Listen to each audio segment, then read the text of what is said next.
Can you all hear me well? Am I using the right mic? Yes. Maybe like this or like this.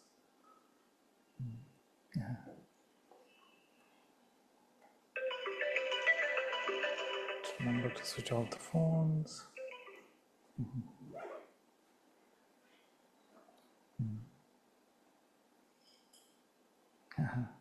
So this angle is a bit of a compromise we are trying, because there are many visitors in the hall as well, and I want to bring some attention to all of you as well.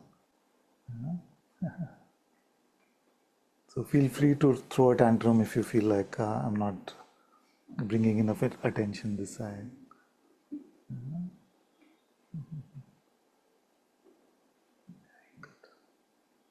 And everything, audio, video is fine now. No? Okay, that's good.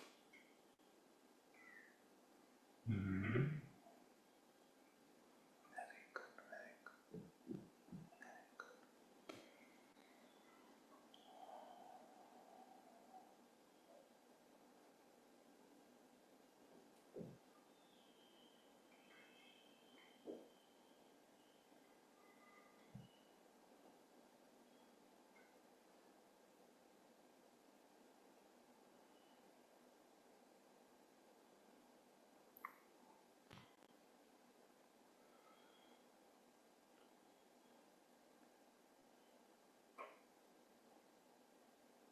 Guru Kripa Kevalam.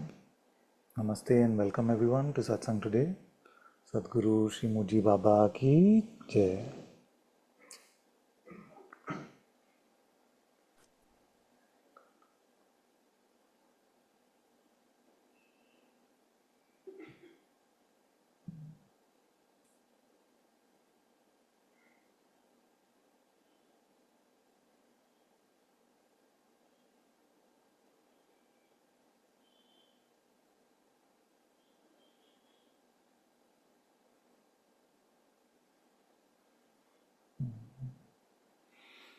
Okay, let's go to Etienne.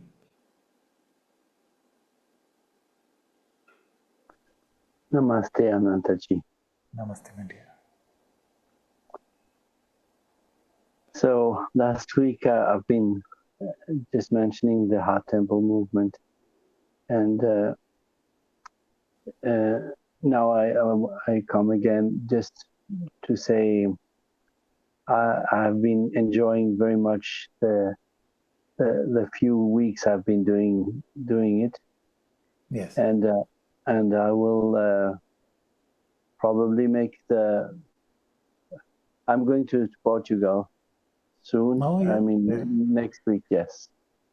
So it is an opportunity for me to just to stop for now, and I don't know how it will go for later. I cannot plan anything.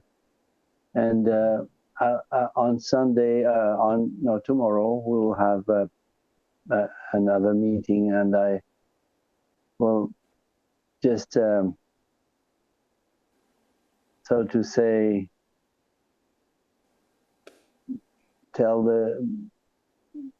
share about what satsang is. We have already been looking at it, and it is actually the main topic for me, and just mentioning how all this has been only possible because we were introduced in a special way, and the beings have been enjoying this relaxedness and this openness we had, and we will contemplate it together. And I will probably tomorrow watch a guided meditation with Guruji, and I'll give them probably one of the latest exercises just to experience. Maybe tomorrow, or at least I will give them the link, or and so each one will be free to carry his own way, in his way, And so I'm very happy that I could feel the flow in this direction very easily, actually. And I don't know what the beings will do with it, but it feels natural. So that's it. And so I'll probably also not be with you for some time. Yes. Thank you so much for your seva and for your service in turning those who came for these gatherings to turn them towards God. So thank you for your service towards that, and I'm sure Grace will beautifully lay out the path forward as well. So I wish you a wonderful visit to Portugal, and Oh, thank you so much. Yeah, I feel very blessed by the time I've been sharing with you, and in this last year has been just amazing, amazing, deepening. I mean, for all of us, I know that, and I just again and again and again since the beginning, I'm just grateful for the discovery of Satsang and Sangha, which are the two parts of the same thing. very good, very good. Oh, Thank you so much. thank you, my dear. Very good, very good.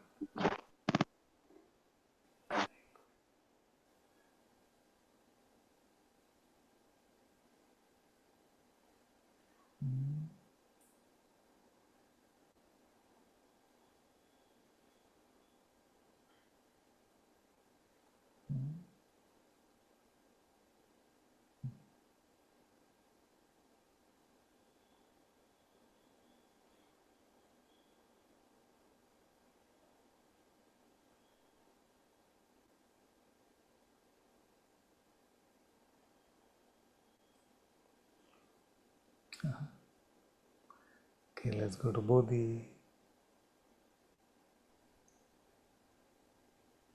Namaste, Father. Namaste, my dear.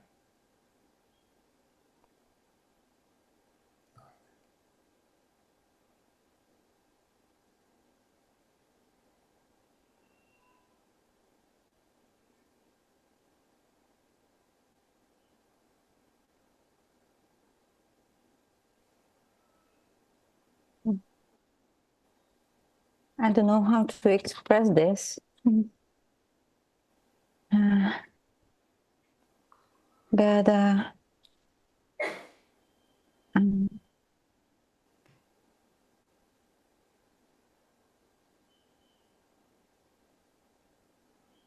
just want to say thank you. Thank you.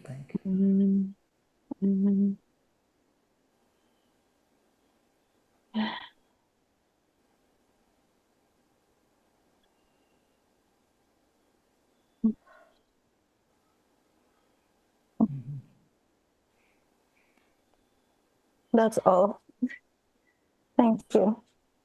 Very welcome, very welcome. Thank you. So welcome.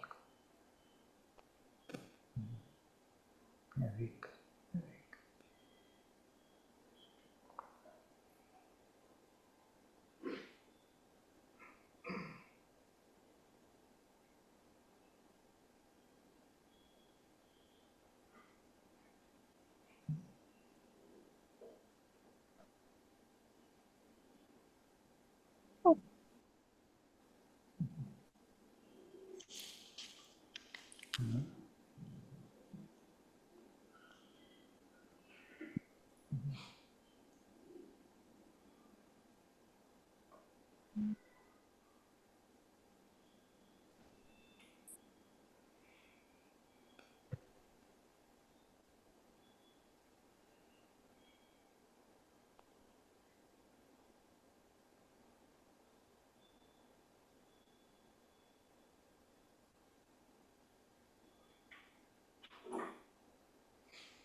There's something astounding, you see, which satsang is meant to share, but the words to share that are really difficult because the vocabulary as it is defined, or the language as it is defined, is used to talk about the objects of the world and the events happening in the world. But really, this world is just a reflection shining on your surface. It seems very real. We'll come back to you in a moment. So it seems very real. The events here seem very important. But really, it's just a projection playing on the screen of your surface.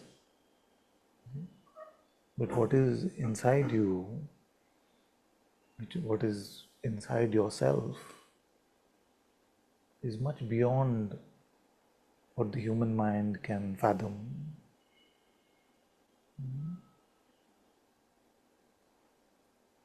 And to understand that, we need the presence of the Sadguru within, the presence of the Atma, Sadguru, Holy Spirit, consciousness, whatever word we want to use for that. The term is not so important, but fundamentally, in the light of God's presence, can God's reality be recognized? It is not possible to do without that, because that is your only guide which takes you beyond what is fathomable in the realm of perceptions and in the realm of thoughts. So, if you have the feeling that this presence, this Atma, this Holy Spirit is not apparent to you, let me tell you.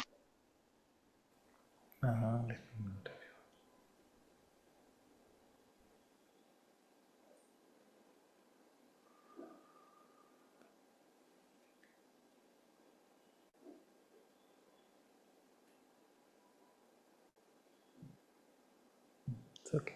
So, if the sense is that you don't feel like you are guided, you don't feel like this presence, you don't feel like this Atma within is palpable for you, then my suggestion is to dedicate yourself completely to this quest.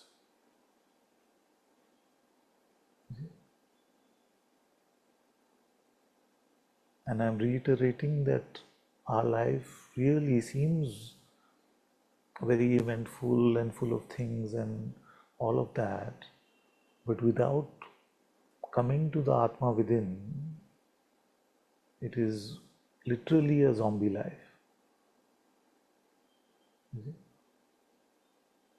So it is not a life when we consider ourselves to be a bundle of flesh, when we take ourselves to be just this bucket of food, you see, old food that too, and we take it to be ourselves, and we go through the pain of suffering, the pain of anxiety, worry, regret, remorse, guilt, pride, you see,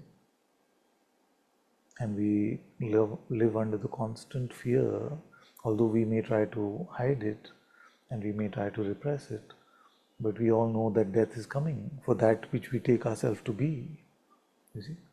So our pleasure seeking a lot of time is just to avoid meeting the question of, you see, what is real, or what is the ultimate goal, what is the ultimate destination of this body,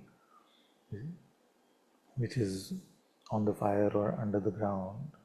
So we want to avoid looking at that by saying, let's enjoy this moment.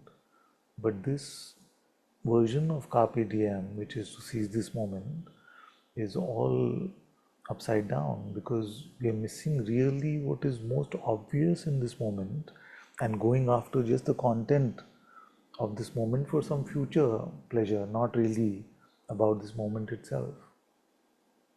Okay? So we are missing the most obvious reality of God's presence, and that which is aware even of that, which is your ultimate reality, and we are avoiding that meeting through filling our time up with, really, it has to be said, nonsensical things, which is the human condition, not just all of us. So it's really important to either prove me right or prove me wrong. Okay? You can't just, I've given you some news. I've told you that God's presence is here and it can be found. You can't just say, okay, we'll see, it will happen when it is meant to happen. Isn't it God's will anyway? You see, but everything else is your will. So don't conveniently use satsang to avoid coming to the holiest meeting, to the holy discovery of the Atma within.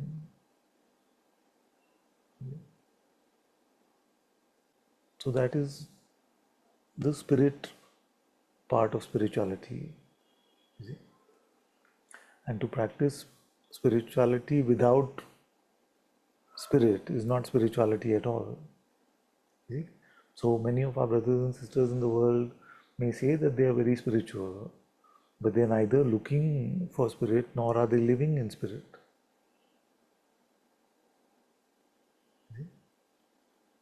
These are only two worthwhile modes of human existence, you see, which is to either look for spirit or to live in spirit.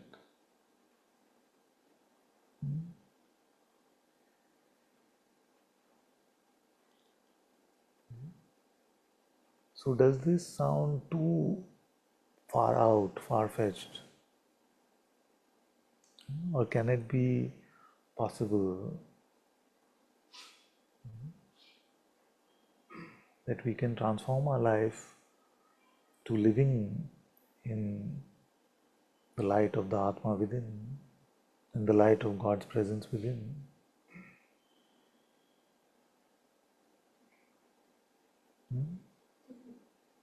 It seems difficult.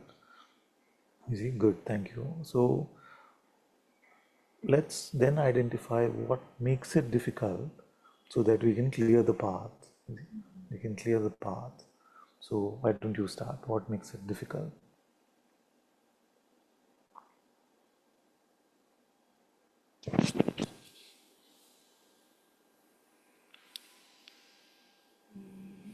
And by the way, before you start, I'm not at all saying that it is easy. So I'm not saying that you have it wrong and I'm going to show you how you have it wrong. Actually, it's very easy. It will seem difficult, probably for as long as we live, but hopefully it'll get easier and easier as we go along. So the choice is really simple, but to live that is not necessarily easy. So what makes it difficult? Attachment. I feel attachment comes in different forms. Okay, so let's start with this. Everyone can agree that attachment is one of the things that makes it difficult? Yes. So what is attachment? It's just being stubborn, just holding on to something that gives us nothing. Yeah. So what? So holding on like this, with physical, in a physical way, is this attachment? Not this. You see? Because you could hold on to this and still be in God's presence. It doesn't stop you. You see?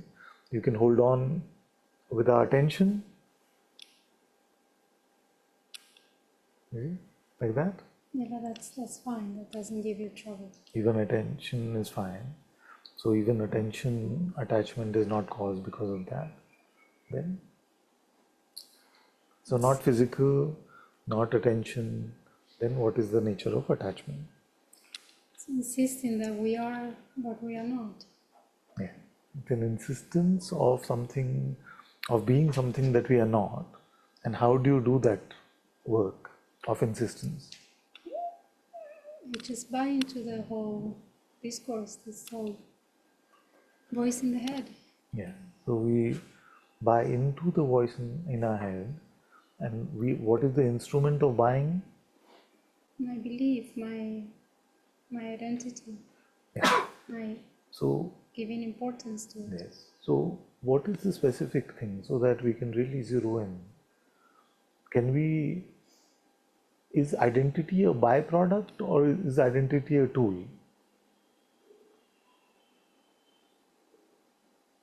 Identity results from false belief. False belief. Yes. So we know this. Everyone has told us, don't buy into your mind's narratives, don't buy into the stories, and you'll be fine. So everyone knows this. Why don't we just do it? Because we're stubborn. Maybe, maybe we are stubborn, you see. But we can say in a way that it is the human condition. You see, it is the human condition to keep going to these thoughts, and the going itself with attention is not enough to cause trouble, but to buy into the narratives of those stories. You see, and because it seems to be a pervasive human condition, therefore, then the sages must have prescribed some ways in which we can break out of that condition. So, once we identify that it is grasping that is causing suffering, then we recognize that without grasping, we are free. Then, this is the problem that the sages of the past must have helped us to look at and get over. You see? So, among everything that is prescribed, what is that which works or resonates most with you? It depends. Lately, it's more prayer. Yes. In the morning, I do the prayer, and then during the day, I go to those words. But sometimes I feel like I have to inquire, Yeah. because if I inquire, it's almost as of verifying again and again. So, prayer and inquiry is a beautiful combination.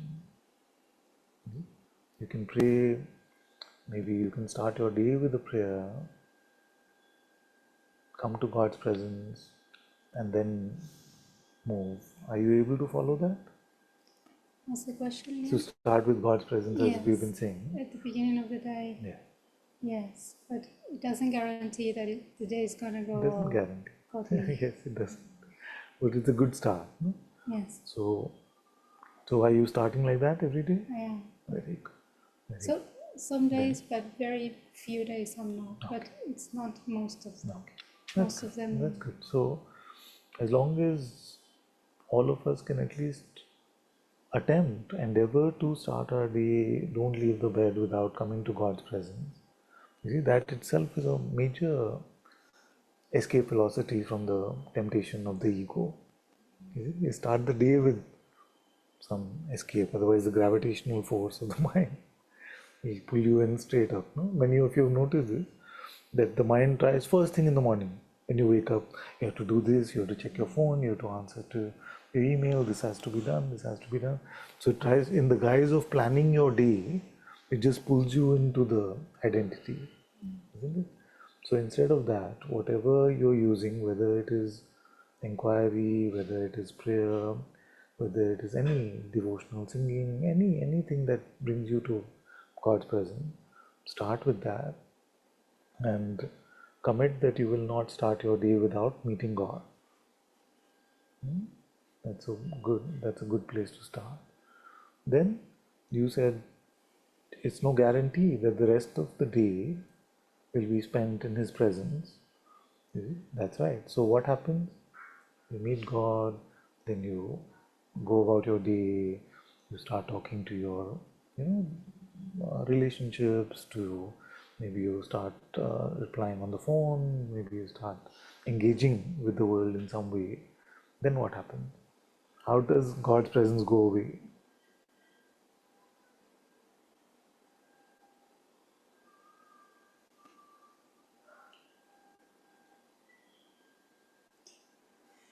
I don't know. I get caught in some interaction by anger or impatience. Or...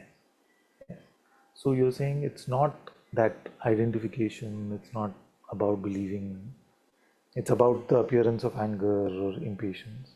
No, it's about being stubborn and not wanting to let go of it. Yes, but what? Is it about the feeling or is it about the No, thought? I'm grabbing. I'm choosing to grab. Yes. And that grabbing, just to clarify for everyone, what can we grab at? The false. Yes, but what? For false what? The false knowledge. False. False and false knowledge or? So suppose anger here. Something, no? Anger. Okay. Now, what will you do with it? That would be fine if it was just that. Yeah. It'll be fine. So what causes trouble? It's happened so many times that This comes so many times. Then it happened so many times in the past that it's something goes into character. goes into? Into character. Like I'm the one. So this is happening and you go into character. Yes. Just like that, because this is happening, you get into character. What is that character? The angry one. So this is happening and like that. Huh? So that's identification? You want me to go slower? Yes, to break it down really. So the feeling came, you see, and then, you see, because this is very important to break down. It may seem strange that why is he insisting on really going really slow, because we have to identify the real trouble. You see? And if I propose to you that the real trouble is not in any attention given to any perception. No. No, a thought will come, or many thoughts will come. Yes, so the thought will come, and then it says, he should not be like this, she should not be like this. You see? So the appearance of the thought itself, what does it do? So there is now the anger and there is the thought. You know, thought is saying, hey, unfair, unfair, unfair, something, you know, it's saying. So then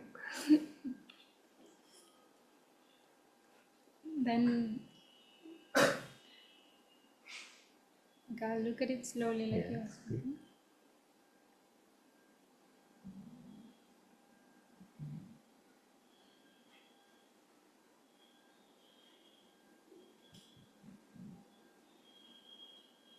Then it seems to stop being only a voice that is saying something, and it seems to be my voice.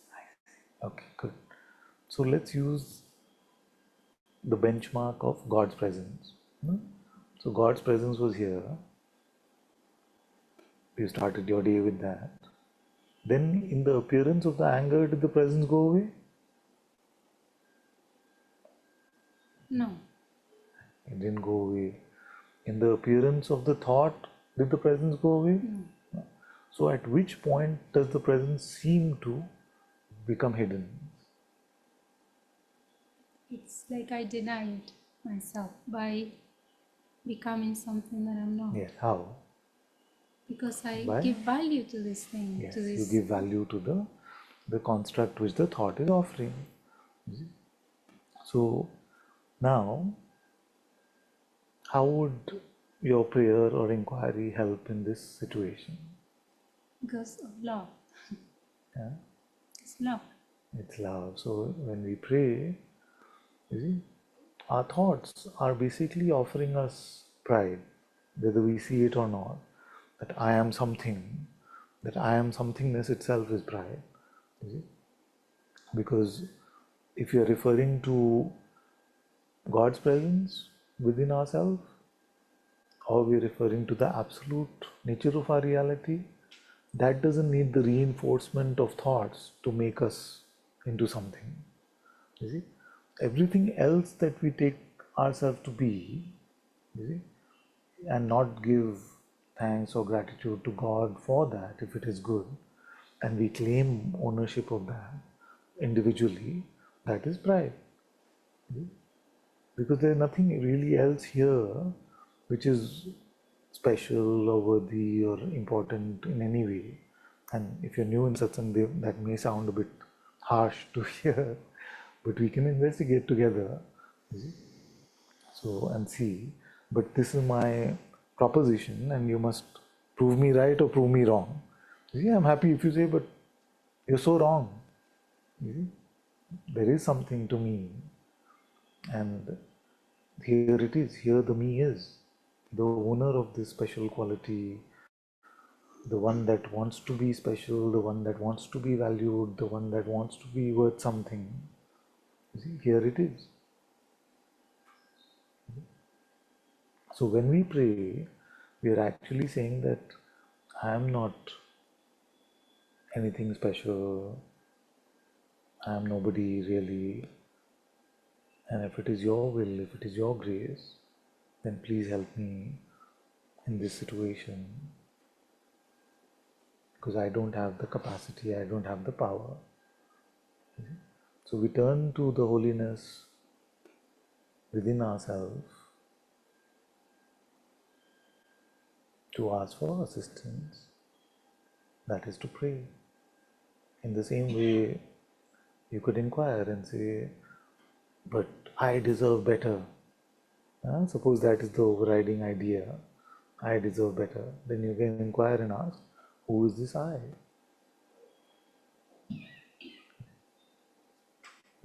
Your mind itself will come and tell you, but I don't want to. I don't want to. So ask, who is that I that doesn't want to? Whatever you settle for, inquire into that. And if they are repetitive patterns, you must inquire into them consistently till that narrative becomes laughable. Are you doing that? I don't inquire consistently. I don't think. Till it becomes laughable. Yeah? So take for example, you don't have to say the actual thing if you don't want to, but for example, what could be a thought which is repetitive and gets you over and over again?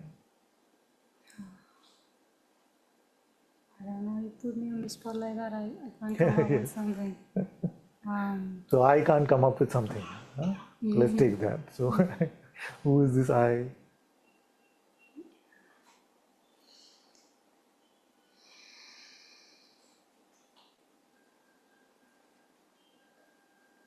No, it's just an expression. The I is just an expression. So you are just an expression? No. So who are you?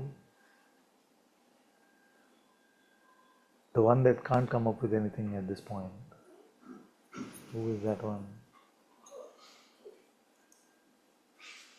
I'm not the one that can't come up with Huh? something. No, I'm but not who that are one. you?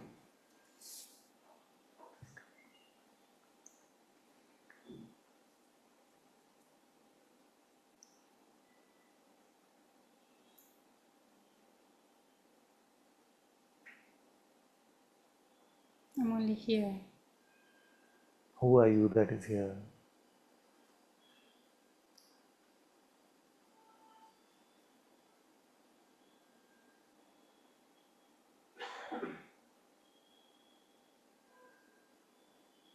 Emptiness. Just Emptiness. what comes out. So whatever the recognition is, like this, you notice the narrative and the recognition are never matching. No? What we are troubling ourselves with and what we recognize about ourselves, they're never together on the same page. You see? So what should we drop, the recognition or the narrative? Because you saw that there is nobody like that who can't come up with anything, who got upset, whatever the narrative may be. When you recognize that there is nobody like that, then it is difficult to hold on to the narrative. Because in spite of the lies that we believe, we only want to believe the truth. Nobody wants to believe a lie. You see? But the mind offers these as truths.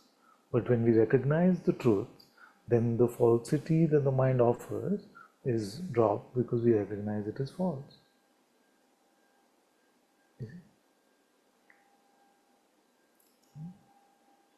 Inquiry is it's much easier with you. Sometimes when I inquire by myself, it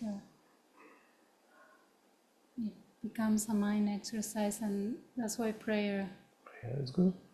Prayer is good. Head bowed down. Surrender is good. Faith is good. The mind offers you things. And if you have faith in God, then you can say it is God, it's for God to manage. Yeah.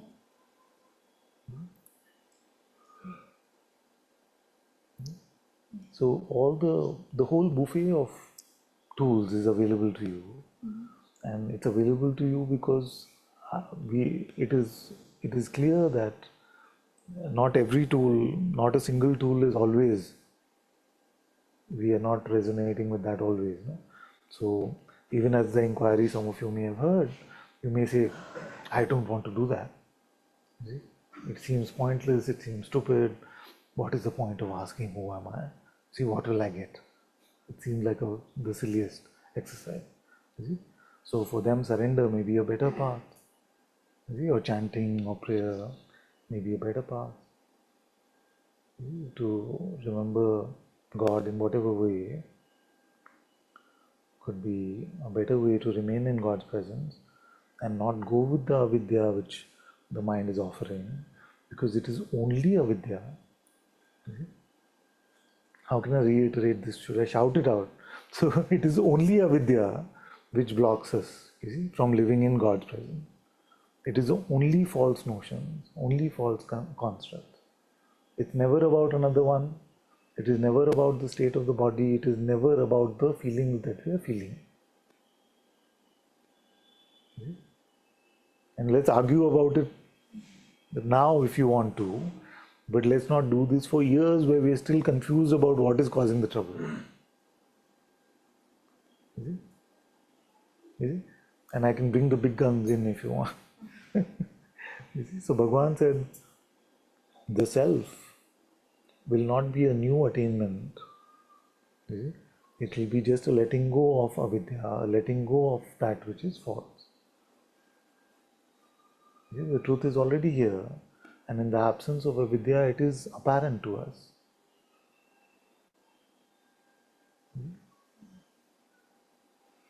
So can we, after 12 years of my sharing satsang, today conclude that all of us that are here either don't leave satsang hall today without identifying that this is the main problem, or they fix me because there's something deeply misunderstood, some deep avidya here, and I'm going on propagating that, so you better tell me that I'm wrong because I don't want to die stupid. No? So then let's make this deal that if you call me father or guru or master or even friend, you can't let your friend go stupid like this, no? For 12 years we've been sharing this nonsense. So there must be something that needs to be fixed. You see? So, but don't go unless both of us are on the same page. Huh? You all know that you're stupid. So yeah, I know very well I'm very stupid. So that's a good start, because in that, you see, if it is truly felt that way, then pride cannot get a hold. You see? Because we realize that all that is good is only from God. What is here to take credit for anything?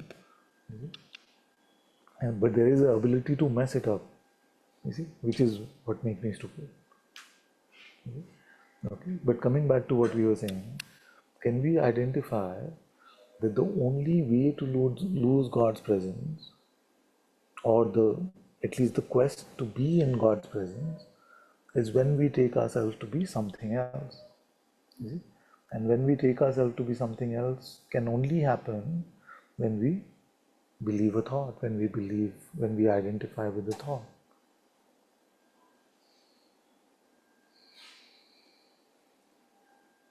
And then we talk about the antidotes, which could be inquiry, prayer, devotion, any sadhana which keeps you empty for God.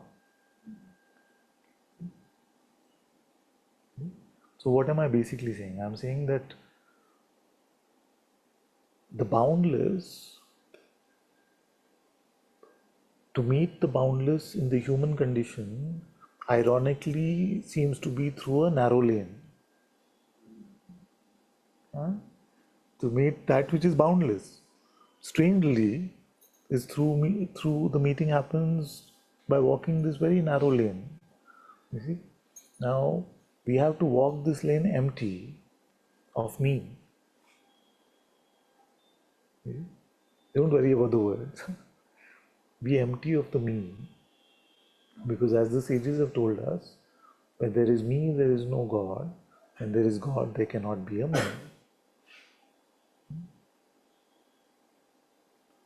Gali hai sakri.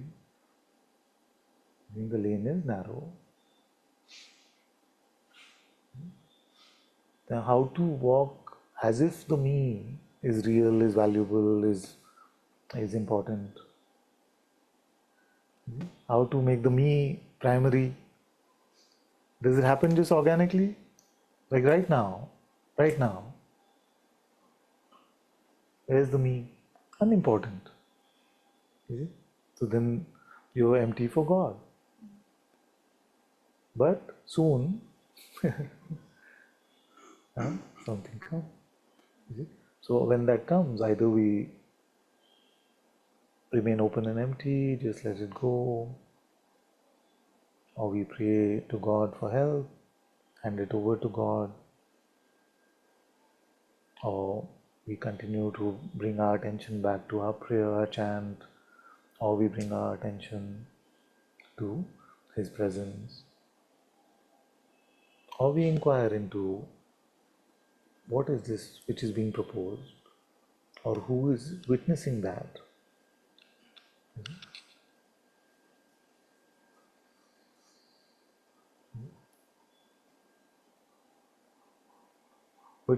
But to undertake this endeavor, to truly follow this project, to be empty, including empty of spiritual ego, of spiritual pride, which is the most tricky. Then for this, we must recognize that a godless life is not worth living at all. If we still are hedging our bets, maybe I can make this life of the me work, life of the ego work, and maybe I can then make God a part of it, like most people are trying to do. They have physical life, emotional life, mental life, spiritual life.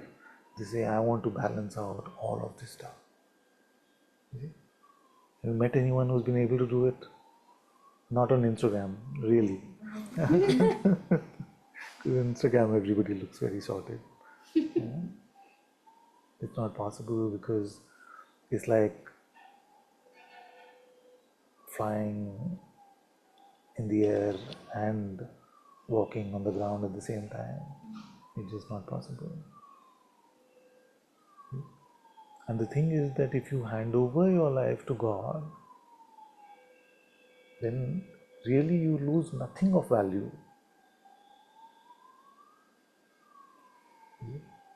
And I can only tell you this from my experience, from my insight, but you have to risk it for yourself. That's why I said it's not easy, because the mind will tell you that you will lose something of value. Whether that something of value is relationships or money or whatever it may be. But I can only tell you from what I have found here.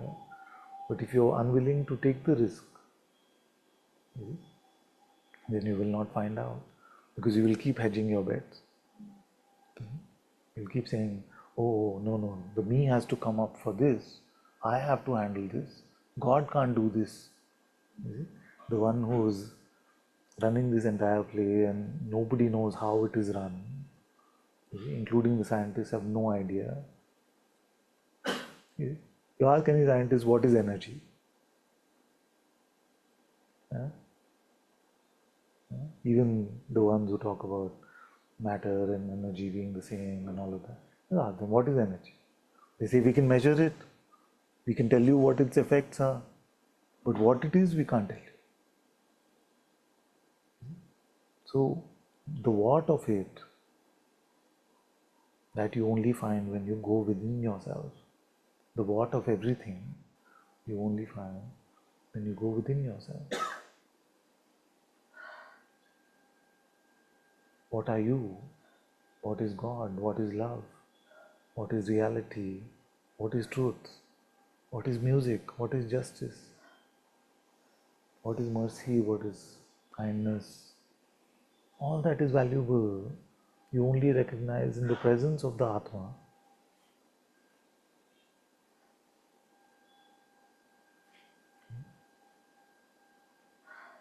Because in our mind we don't understand any of this. So many people have tried to write so many books about any of these topics. You see? And if they're truly writing it, they leave the conclusion unanswered. Because these things are not resolvable in the intellect. It has to be, we have to admit that we are not capable by ourselves of solving this human condition. We need to be guided moment to moment by the Sadguru presence within.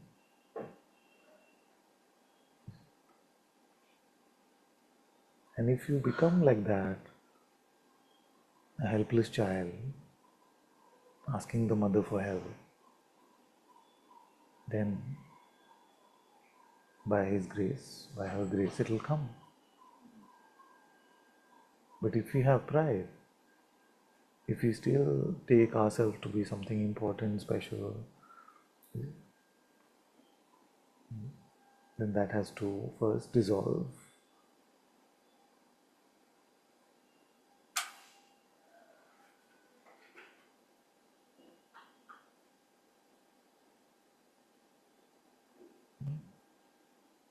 So humility is a very important part of spirituality.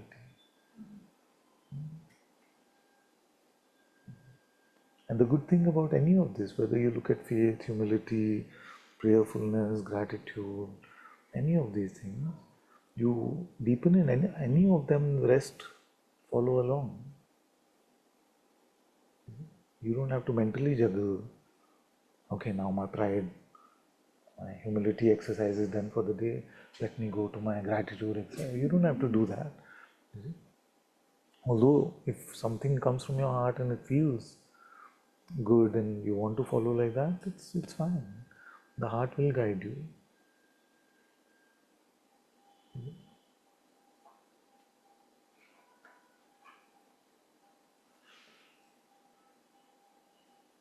So what happens in that moment when the mind gives you the offer, and we, like, if we are in satsang, at least we know what we are giving up for what, isn't it?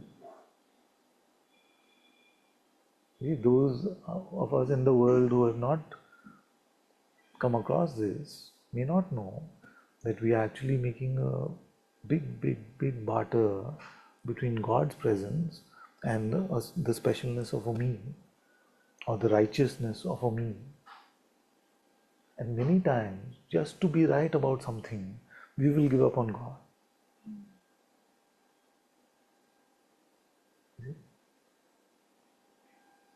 That is why it is called ignorance.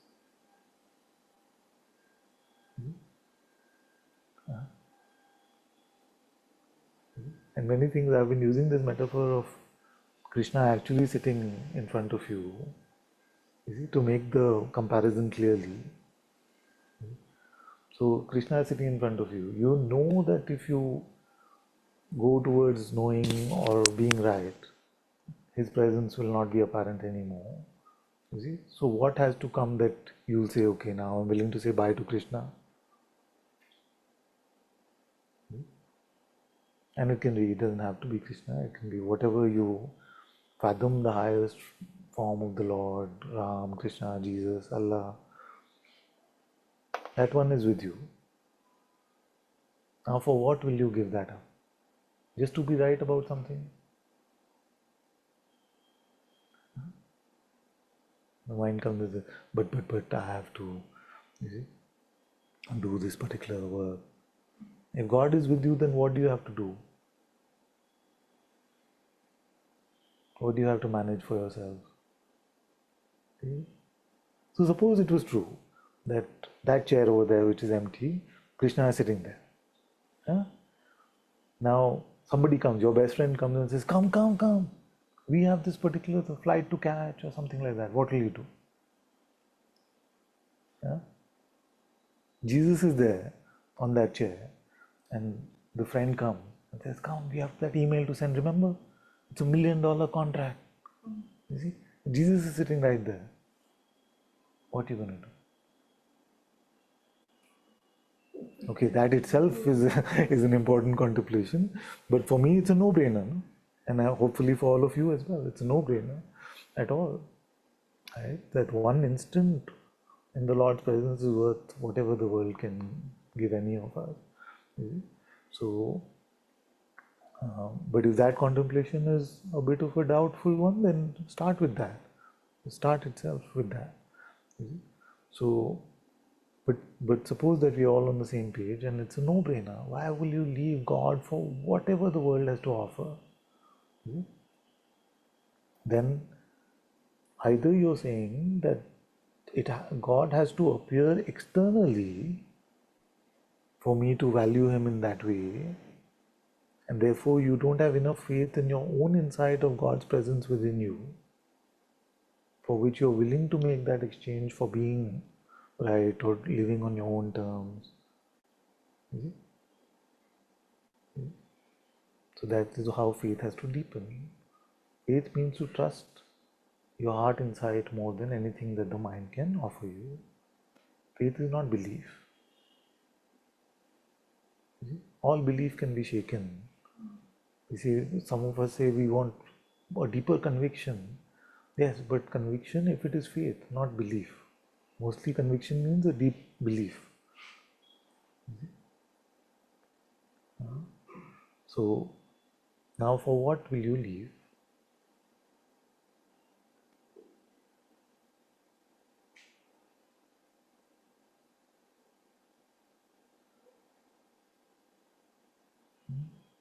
So, is there a God? Yes. There is a God. Where will his presence be found? Inside. Now, what is a bigger project than that? What is more important? Nothing. You see? And what happens when you buy into the identification from the mind? What happens to God? He just becomes a notion. He's not a living presence anymore. He's just an idea. It's never a worthwhile exchange. So remember that if God is not seeming real to you right now, then you are stuck in Maya. You're stuck in the illusion. There's nothing that says you cannot enjoy the play of this world while being in God's presence. But when God's presence is seeming unreal and God is just seeming like a concept, then know that you're stuck in egotism.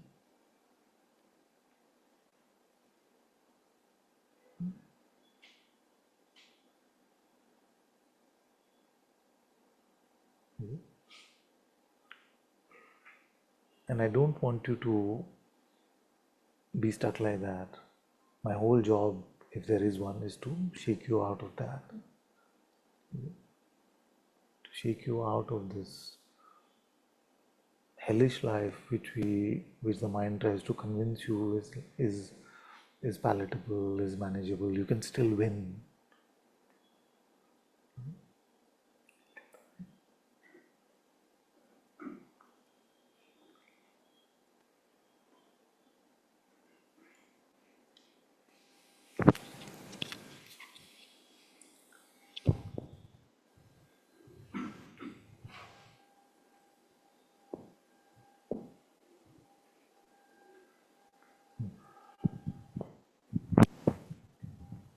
I wanted to bring something up.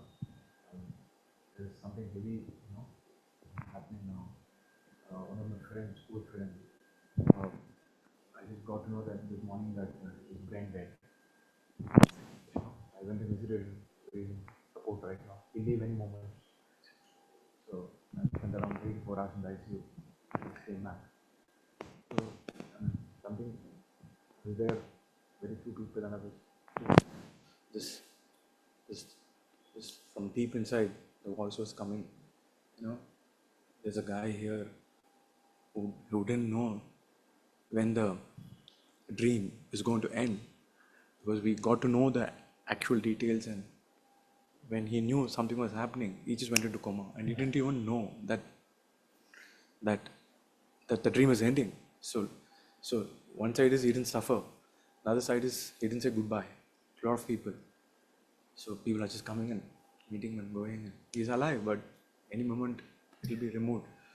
So this dream is so palpable that it's a dream, right? But yet, also the God presence is also palpable, right? But the question you asked the first few months back, right? Why is that we are not seeing it? It's the mind always winning, It's a battle. A lot of efforts are going in. I don't know. I'm in shock still. And in fact, I had messaged him yesterday afternoon that why don't we catch up for lunch next week? And this, it's like, there's one more friend of mine who had reached out to me long back before committing suicide, and I was the last guy to connect with him. So suddenly this, I don't know, it's a weird feeling. I'm like, my God, it's like, I know, any moment it can stop. This dream can stop any moment. And if we have come so close, first of all, knowing that all this is a dream itself is a big knowledge. And having a guru in a human form is like the biggest God can give you, and yet we keep going far away from you, when you're not physically you, what God is showing us. Yeah. And it's so sad. So sad. And yet the mind is winning. Every moment, after knowing all of this, it's trying again, trying hard. Again trying hard. You have crossed this bridge, you are a living example of showing that this bridge can be crossed. Now, don't wait. You are there. You cross the bridge and you are here. We come there and just go away. Just me coming, standing there, and I'm like, you're calling me, come, just come. And I'm like, it's okay. This false thing inside me, I don't know what to say. It's very deeply disturbing for me. Yes, I can understand this. I can understand this.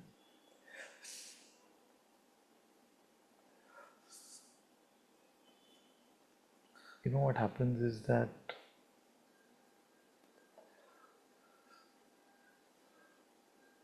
the journey seems so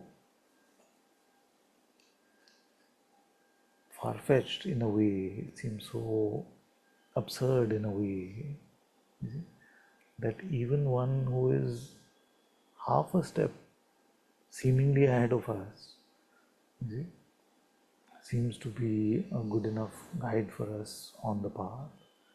So by no means will I say that I've crossed the bridge or I'm across all of this. I just feel like, if anything at all, maybe just like an older brother who's just had a little more experience. My job is to bring all of you to him. And the most difficult of human circumstances,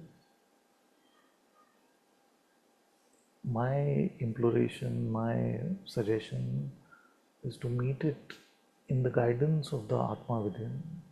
You see, even this, and strangely, you will start to see the grace even in this, even in the most difficult circumstances. You see, you will see something is unfolding, not just for you, his friends, his family, everyone involved. You see, you will start to find a great deepening, a greater grace, which brings your life to his feet, hopefully. So, even in this, stay with him, stay with him. Let him show you, let him guide you, let him move you. Don't resist your grief. You see? Living in God's presence does not mean that grief will not come, that feelings will not come. You see? Allow everything to naturally flow, and most importantly, remember that the one that you are devoted to, you are praying to, is so beyond time and space and life and death. He is the most powerful one. So pray to him for your friend, for whatever you feel will be most auspicious for him. You see? And pray for the highest for him, and whatever your heart desires that he must have. And he is always listening. You see? So use this as an opportunity to pray deeply for him and bless him with all your might.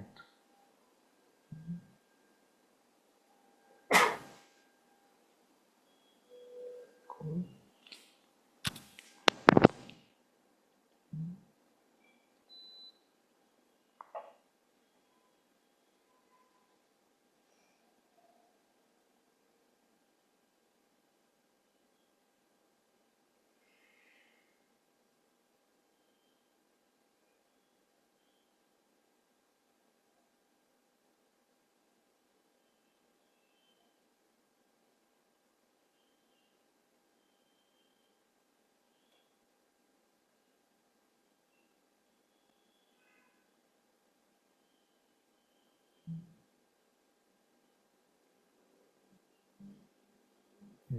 So our commitment has to be that 100% we will not leave his feet.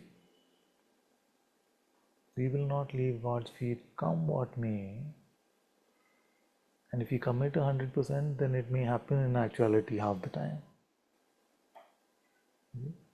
But if your idea itself is to balance and all of that, then it won't happen even a little bit.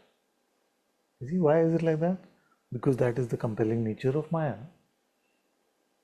Something will show up, somebody is in trouble, something is happening, something. You see? So we have to learn to deepen. Even in the lives of great sages, there are events where momentarily they forget and they go with the mind, you see, but they return to their heart, return to God's presence.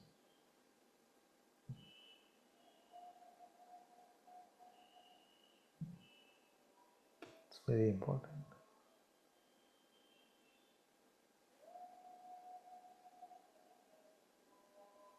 So what is the nature of this mean? Self-importance. I am something. You see? I feel like this part is clear to all of us. Self-importance, then self-will. I want. As opposed to God's will. What does He want? How can I serve you now? What is your will? What would you have me do? Those are better questions than what do I want? So hand over individual self-will to God's will. Many of us believe that there is no such thing actually. Only my will moves me. It is not true. If you try it out, remain empty of individual will, then you will discover a higher force, a higher will that both moves you and guides you.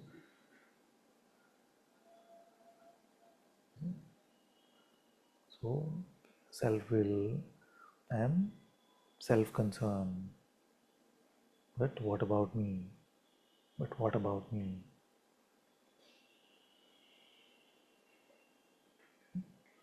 These are the main constituents of this me. The main constituents of the mind which offers you these things, it offers you about these things. Self-importance, self-concern, self-will. It can be frustrating sometimes to feel that we're so far apart from you. You feel that or think that? That's what I'm saying. It's very important to identify where the trouble is. Show me the feeling which is saying I'm apart from you. It doesn't matter. It's the life. But what I mean, Father, is that the life is the evidence of God. Life is not the evidence. Presence is the evidence. What did you say? Life is not the evidence. Presence is the evidence. You see? So, when you are in God's presence, I am in God's presence. Both of us are just humble servants at His feet. What is the distance between us? When you're not in God's presence and I am in God's presence, then it can seem like the difference between hell and heaven. But that is the only possible distance, isn't it?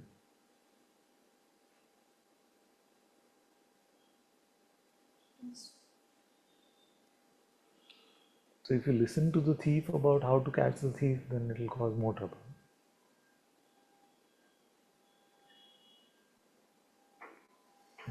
Whatever I have, and I told him also last time that on his birthday, that whatever I have is for my children, is for you. That there is nothing that is hidden from all of you. There is nothing that is kept in secret.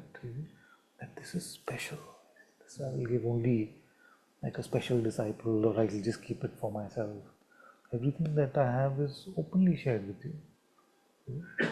So frustration comes from the fact that I can't make myself stronger in a day or in a second. It's only moment to moment, like you said, and a lot of those moments are lived in weakness. Yeah. And that's a choice that I make, that I continue to make. Yeah. So, how about starting now? I start every moment. Start. That is the only solution. We cannot solve this for the past or the future.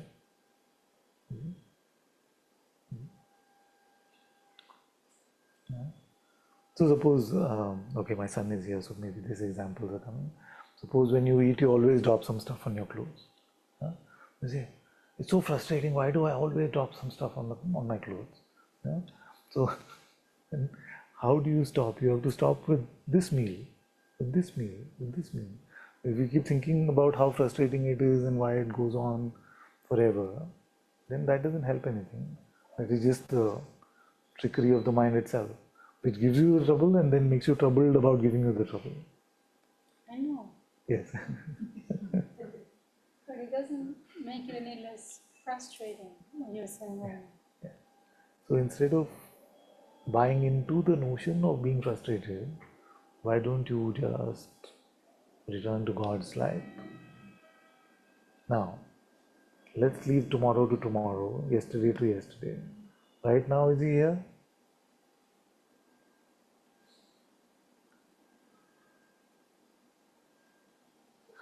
No. Tantrums and bigger. Tantrums are bigger than his presence. No. Tantrum more important than his presence.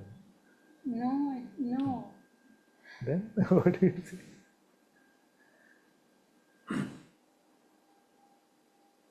Just get tired sometimes. Tired. What is the source of rest? God. And I hope it's not like a theoretical answer, no, that I'm going to say God only. So let's try it out. You see, we may be at the best spa in the world, huh? But if we are mental, egotistical, selfish, proud, then we are not resting even in the best spa in the world. You see? And you could be in the most strenuous job, you could be meeting after meeting, but if you're just in His presence, then you're rested still. Body may get tired, but your being doesn't feel tired. You see? You're not, your state of ease is still there, although you say, the body is exhausted, fatigued. You see, so what kind of tired are you saying? Body tired? Okay. So what is the source of rest and rejuvenation? It is the spirit itself. It is the Atma within. So whether we need guidance, whether we need rejuvenation, rest, whether we need to be lived, you see, He is the source. You can't tie yourself with the mind and then go to the mind for solutions. You must find a way to retreat into the presence.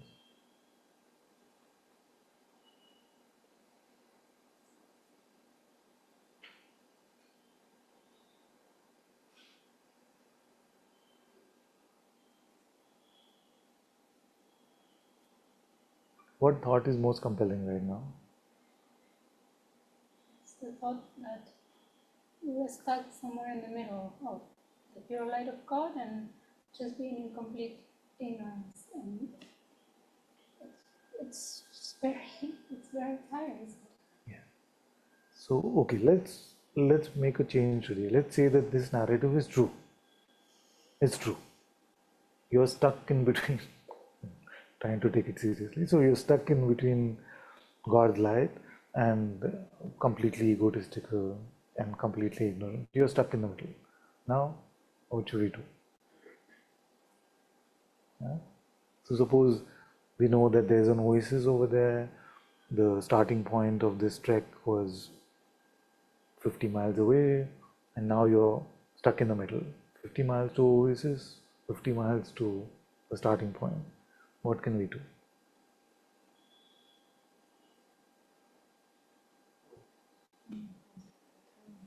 Take one step towards Him. Take one step towards Him. That's all. Yes, I guess I just needed some catharsis. That's fine.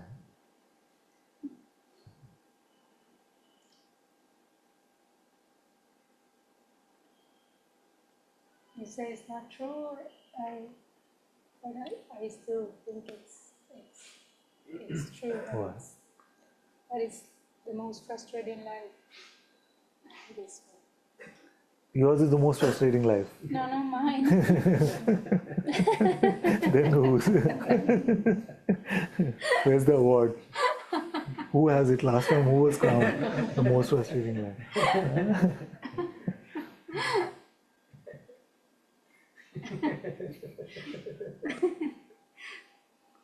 Okay, nonsense. And we must find a way to be grateful, because even if you look around in the Sangha and you were to actually ask their life stories, you will find that your life is the best. I promise you. Just ask. And it will work for everyone. Yeah. Because this is the beauty of it. That if you let go of self-importance, self-concern, and openly listen with a pure heart, with an open heart, you will realize how much our brothers and sisters are dealing with. And we feel so blessed, we feel so grateful. But if we keep thinking about what about me, then it seems like I have the worst. I'm not saying that you said that, I'm just saying that that is the nature of the mind.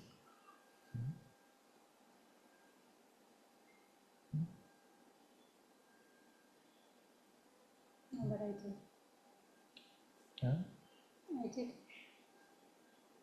Good to. Even empirically speaking, in a worldly way, it is not true that our life is the worst.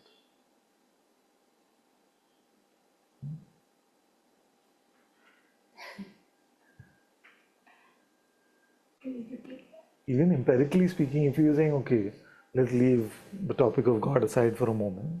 Let's say, okay, if there was really an award for the worst life ever, none of us will get it. You see, how do I know? Because you're in Satsang. If you found a way somehow to be in the quest for God, then yours cannot be the worst life.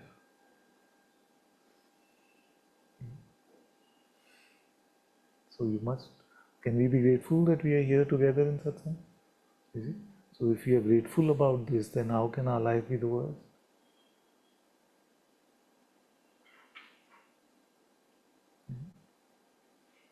All those who find at least that longing for God in their heart, they have a blessed life.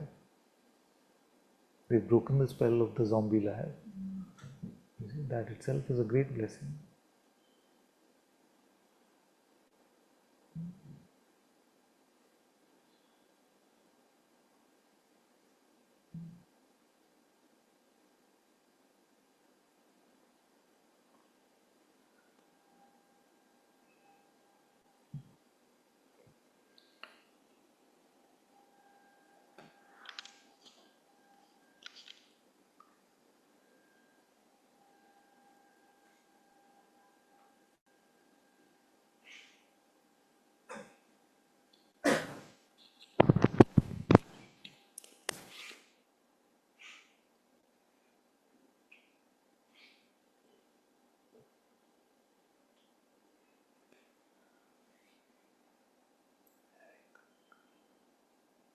Let's go to Karnamai for a minute.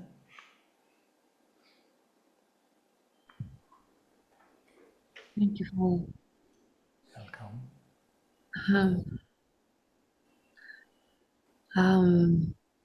there was something that I needed to expose when I joined this satsang and also to seek your guidance. And you said something that attracted also my attention on the same subject. Can you hear me, or do I need to speak loud? Yes. No, it's fine.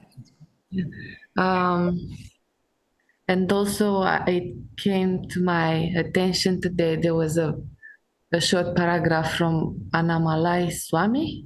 Yeah. Which related to the same topic. And now, what you said that you can enjoy, I think you said enjoy the pleasure of the worldly life while being in the heart, or while being with God. And I saw a bit of, let's say, hope for pleasure. Hope for pleasure. Hope for pleasure or hope for presence? I think there was a hope that you can have both in a way. You can't. I can't, I know. No. If all that you want is God, then the world can be enjoyed. You see? Yeah. So what happens? You look at the people who seemingly have everything materialistic in their life, you see, but and they have the best things to enjoy. Apparently, those are the best things to enjoy, and when you look at their lives, when you look at even their faces, are they shining with God's light? Are they shining with His love? No, that's very, very rare. Is it? I know, and I've been there, and in a way I'm still there, but not in the same way. Because I look, we are so blessed as a family together. We don't really, we have everything in abundance. Very good, And very good.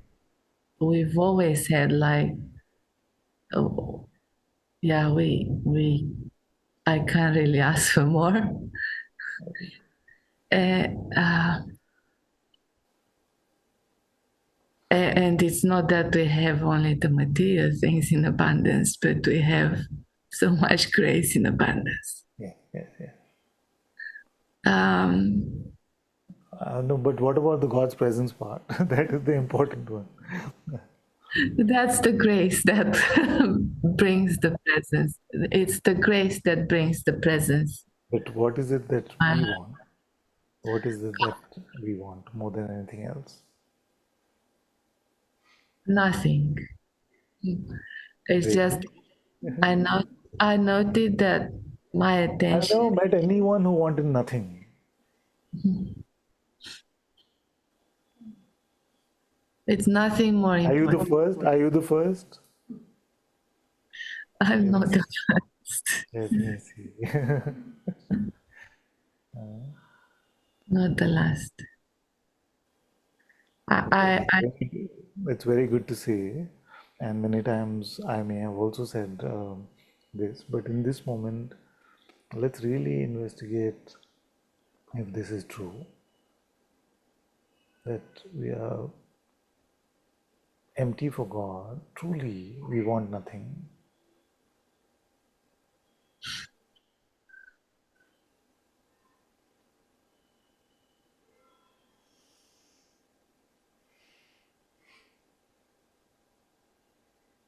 Yeah.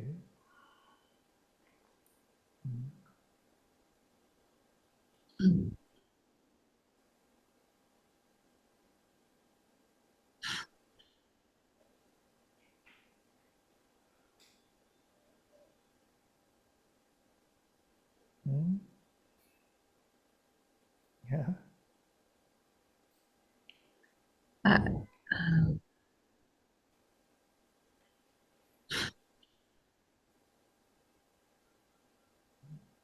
I am very much with what you're saying right now. Um,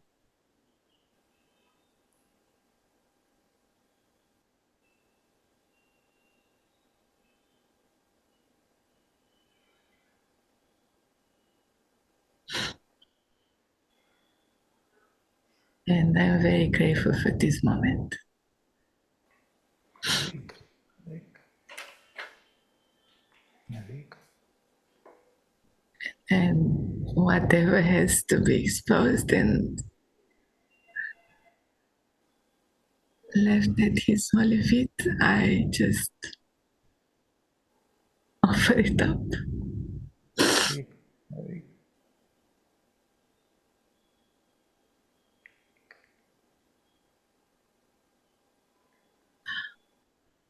And yeah, and also this attachment to my children and their desires. Yeah, you can keep that. I I can't even keep this one. Then no trouble. I, yeah, you can't keep anything. Yeah.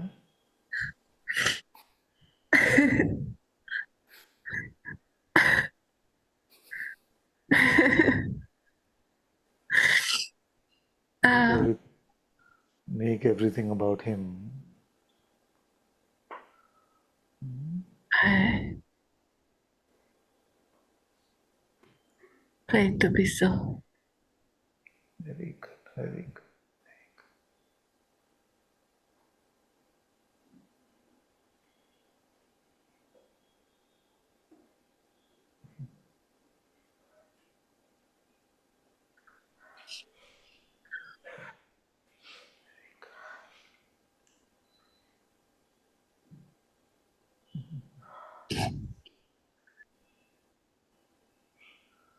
Very good, my dear. Thank you. Okay, let's go to. Did Helen want to come? She had a hand up earlier. Still yes or no?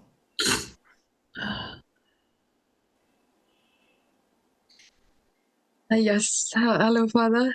Hello, my dear. Very good. Very good. Yeah, I put my hand down because what you were saying, words of wisdom, really helped. I was finding it difficult to observe anger and fear. Just to observe it as heat and not to let the mind take anything. And it was coming as a little bit anger towards you too. And Yes. Why? yeah. What did I do? Absolutely nothing. Just by It's very just by natural. You know, this is very natural for this anger to come because the mind doesn't like me for obvious reasons. So no, it's just that when the eyes are open and they're focused, you could see that the mind was looking just for anything, you know, anything to bring that energy to, you know, so just by looking at you, Father. But I do want to say that a lot of gratitude is coming up because with the process there was a deepening and the deepening that drew so much within, and it then became not just a love for everyone, it including Helen. You know, if I felt I wasn't even Helen, I was Helen and everyone else. But that's now past, that's an experience. And now a tremendous anger and fear comes up a lot. But I'm doing my best to observe it, and I pray to God. So I don't know what to do anymore. I don't know. I've had so many techniques, but now it's just really I just say, God help me. I don't know what to do anymore. And it's helping. And I just wanted to tell you that, Father. Much gratitude. This is really good. Because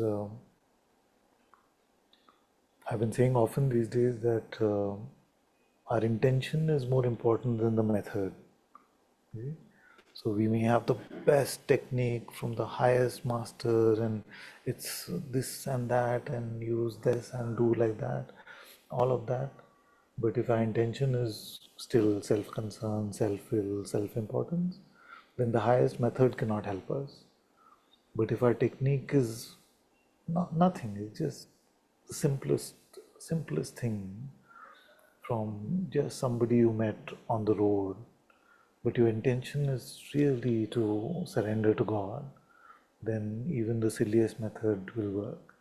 You see? Not that your method is the silliest, it's very beautiful. It's really beautiful.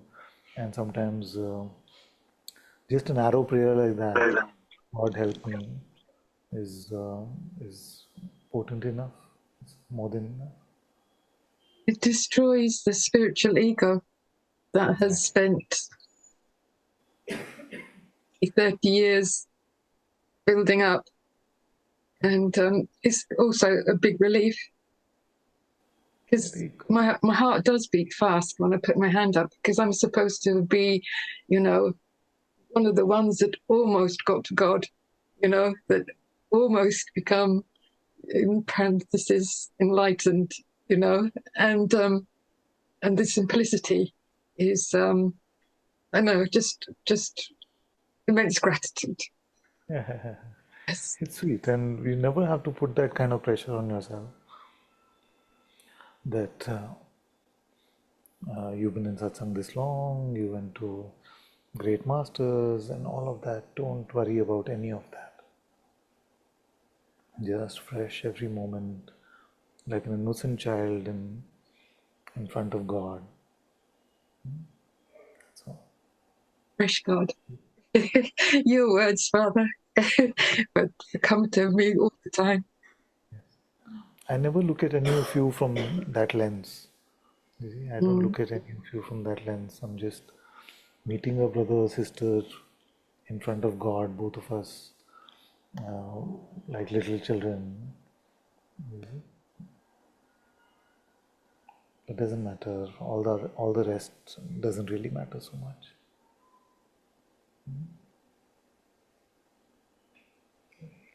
Very good. Father. Bless you. Bless you. Very good. Very good. Thank you. Okay, let's go to Adrian. Thank you. Namaste, Father. Namaste, my dear.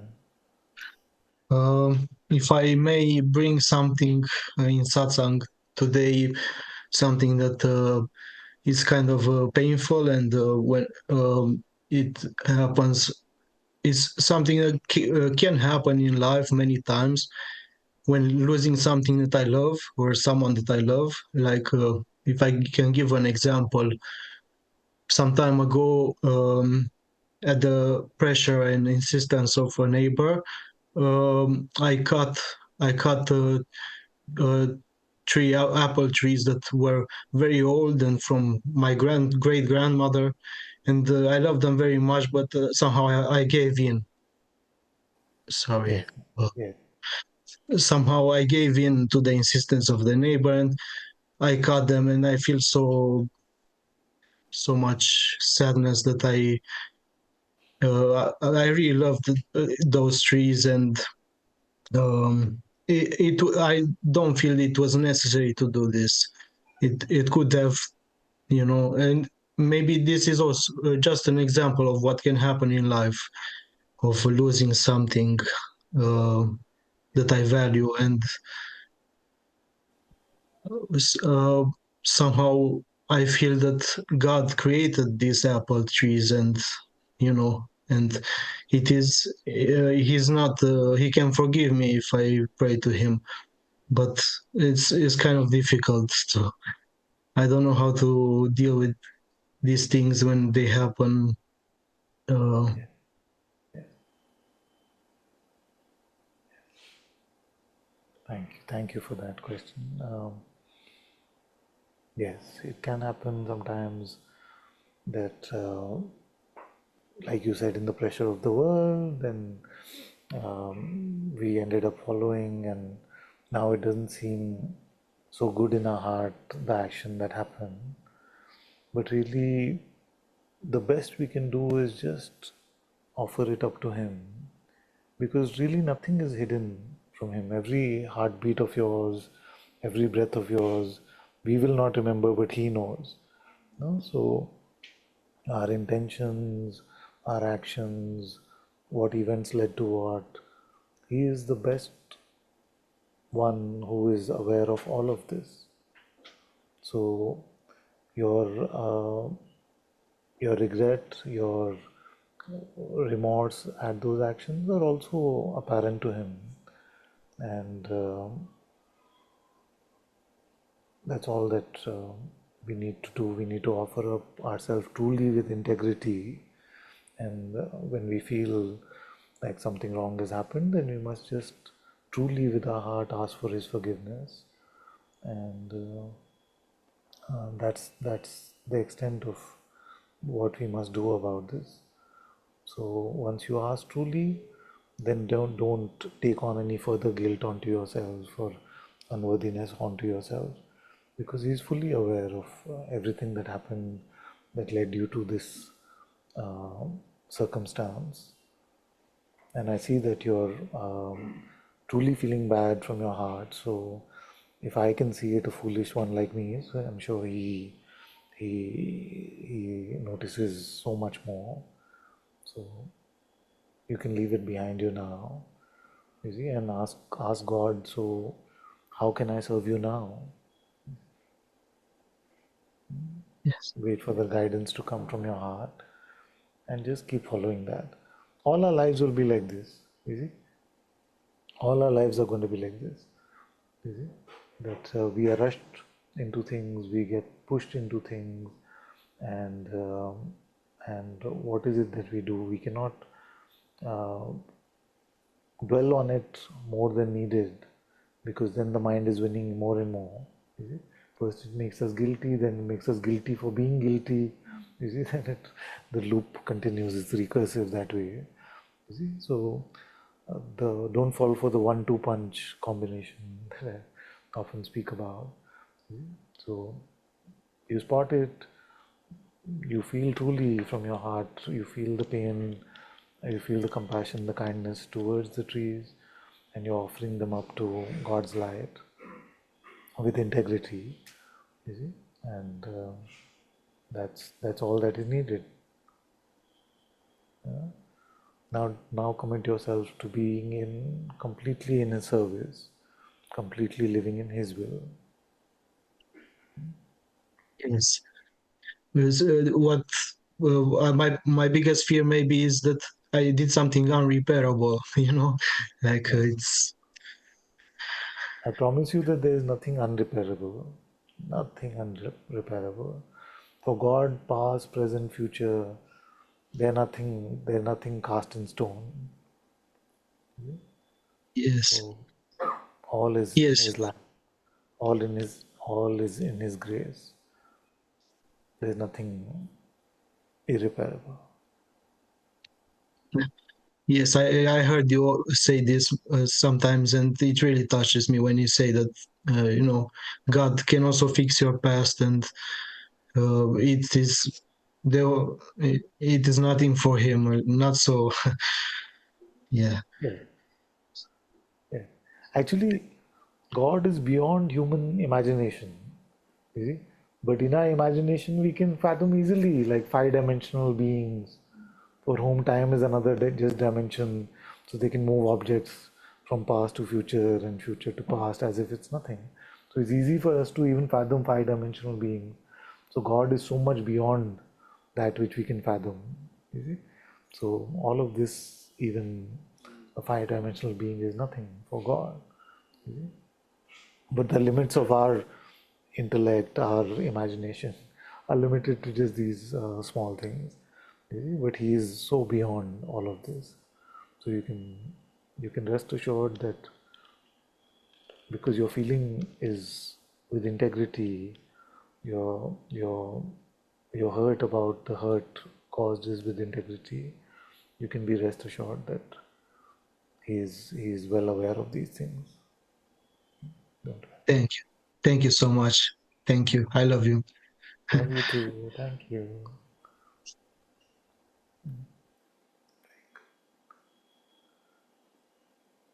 Let's go to Aditya. Ananta-ji, Hey, hello. I wanted to raise my hand and something was very uncomfortable. Something was like, no, don't raise that. I said, okay, let me just make it a little more uncomfortable. Yes. Oh.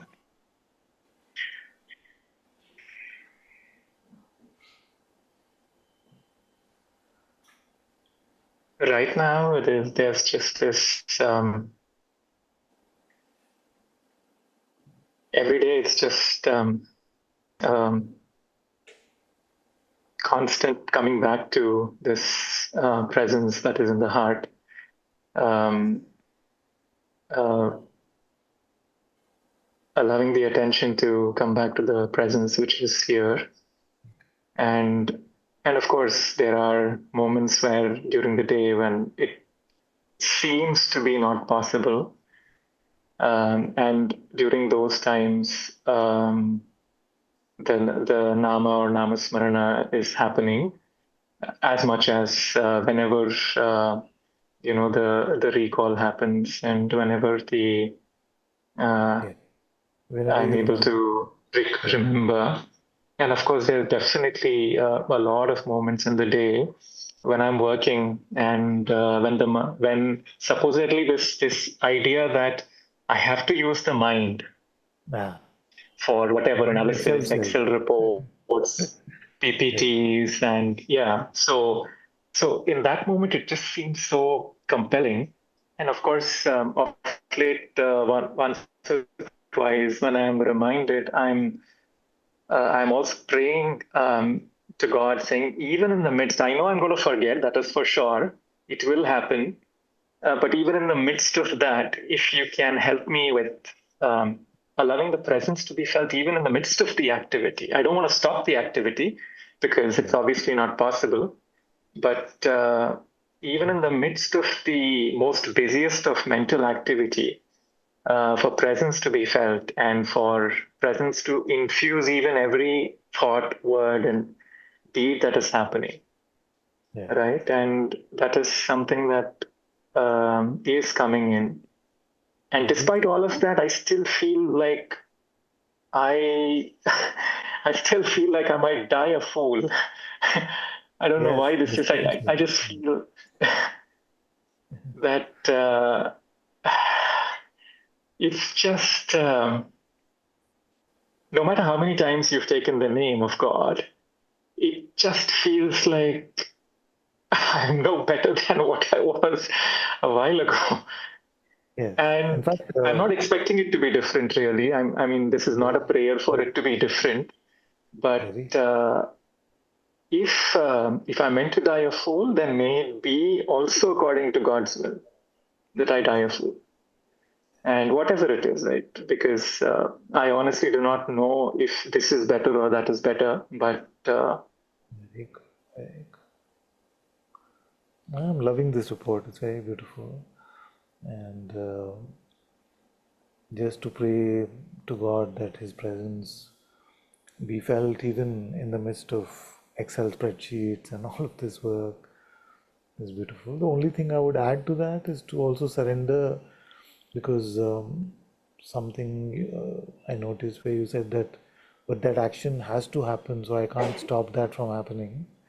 But in spite of that, which is a sort of an immovable thing, then we pray for His presence. But even what action should happen can happen from His will.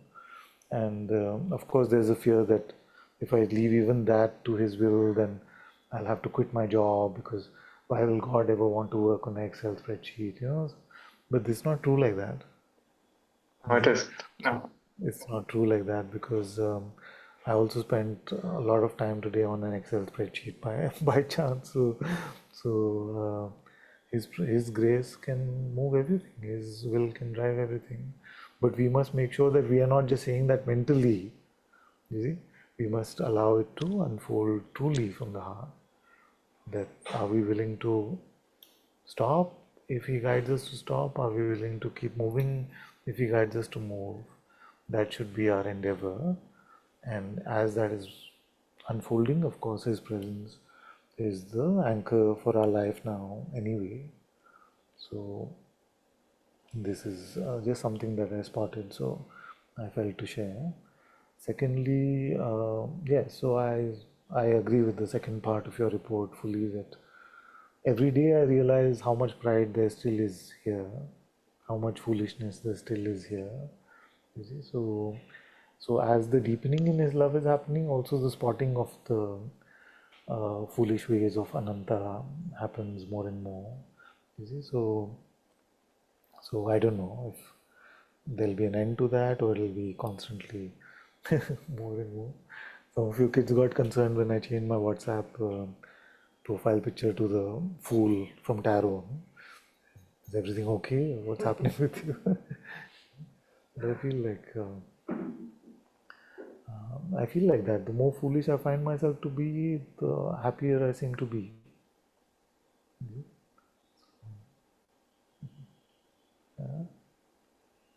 I also want to share that there are quite a few moments where there is pride and arrogance, in gross and in subtle ways. Right? There is subtle forms of pride that come in, which is a very thin, lingering, oh, yeah, I know this. It's very, very subtle. It's so subtle that it seems like very unnoticed if, you just go with it. And there are, of course, gross forms of pride where at work, where, there's this thought that comes, oh, why is this person doing this? Why are they not doing like this? They should be doing according to this particular way. Very strong, of course, thoughts, and it happens, it passes, and then I realize, is there an end to this? This thinking and this pride and this feeling of I know better, or I know better than this person, or when in fact, if I honestly look at it, I actually don't know if what I'm thinking is correct or not. Yeah. And if what the other person is saying also could be correct. Yes. But in that moment, it seems so convincing. Yes. And it's not a complaint. I understand that this is just what it is, and this is just the nature of the unconscious which is there.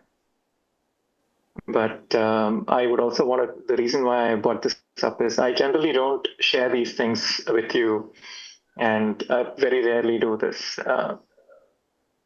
I don't want to keep this with myself and with the thought that, oh, there is no need to share this, because there is a bit of that. And I don't know if that is also a bit of a sticky something, which is just, I don't know, there's no need to share, let's not waste his time now. Let somebody else take, somebody else's problem is far more important. And of course, it does feel that way, because when I listen to all the problems that everybody is sharing, I feel, wow, it's like, what have I done to deserve this sort of a life? That, it is far more blessed in so many ways, right? There was a time when I have obviously felt, I had the worst kind of life, and that God consigned me to this planet, which was God forbidden, which is really God forsaken planet. Oh, really? And I was always, I mean, there was a time when I was very young, I even would be so angry and would be very abusive of God as well. And, just all choicest of abuses would come and all of that. I don't think I've shared this with you before, uh, but again, now the same thing, I feel like even all of those things were necessary for the heart to even soften a little bit, and to completely let go of this idea that I know what is right, or this is the right way to go, or this is how things should be. Very good. All of that was necessary, all of that suffering, and all of that pain, and all of the complaining, all of the cribbing. Yeah. Just, yeah. I feel like this is very important for us to spot that this arrogance and pride, to the extent of even blaming God, saying, what are you doing? What have you done to my life? What are you doing to this world? How could you create suffering? How could you make all these things happen? You see, ourselves, we have no clue about even how to move a finger. We don't know. You see, but the one that is the light of trillions of universes like this, that one we feel like we are capable enough, we are knowledgeable enough to question.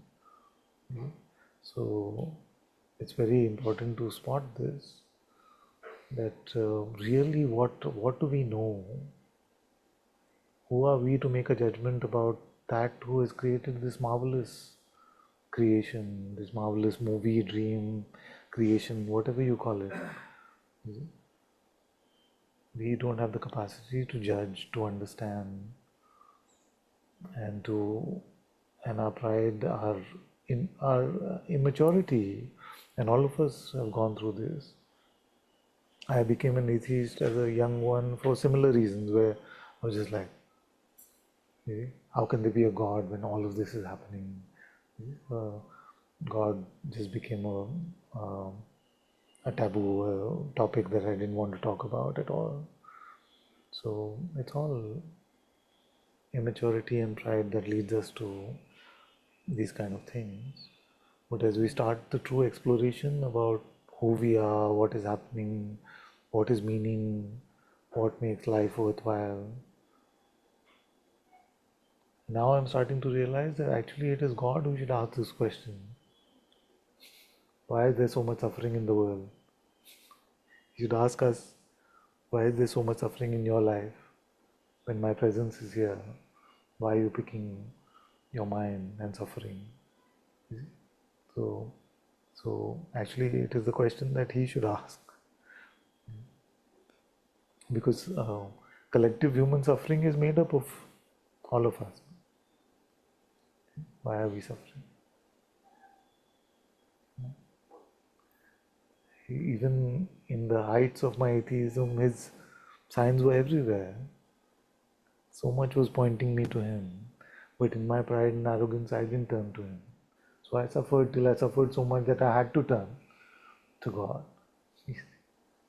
So who should be asking who? Why is there suffering?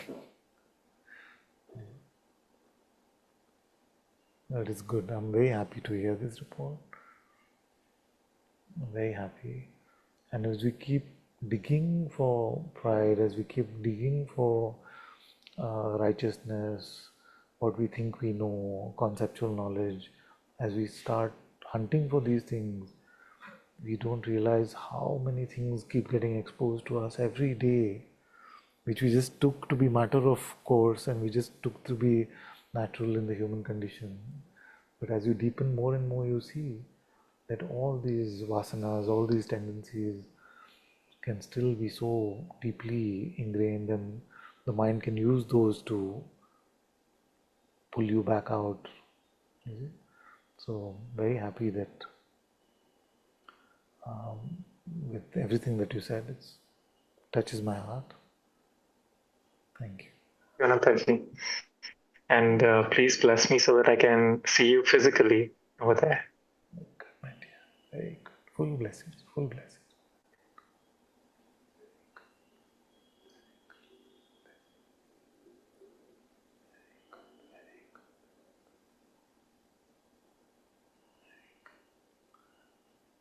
Okay, let's go to Radhesham. Ram Ram ji. Ram Ram. कैसे हैं आप? ठीक है.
His knowledge and his presence are not distinct. So whether we say Atma Gyan or Atma Darshan, it's not two different things. When you are in the knowledge of the Atma within, that is the darshan also of the Atma within. When you are in the darshan of the Atma within, then you are in the knowledge of the Atma as well.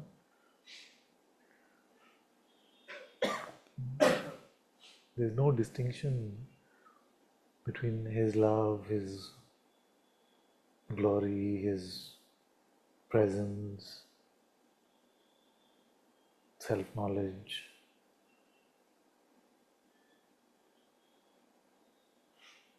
Because worldly principles, worldly rules don't apply here, don't apply in your heart.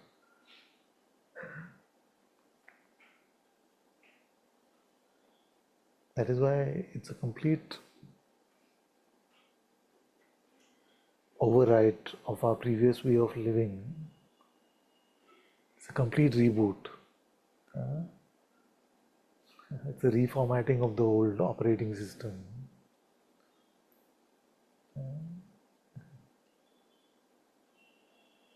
It's like we are in some primitive DOS mode.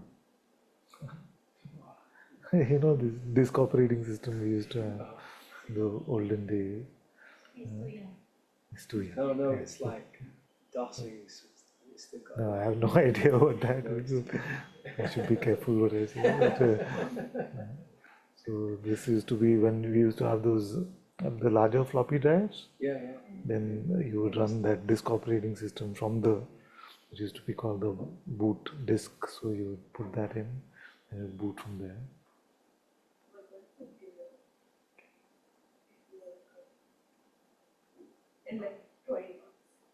So then when the hard drive came, you're also excited. You can put 20 megabytes of data on that thing, because this one you just have some 512 KB or something like that. So like this, we have to just be living in a very shadowy, primitive sort of kindergarten version of what our life is.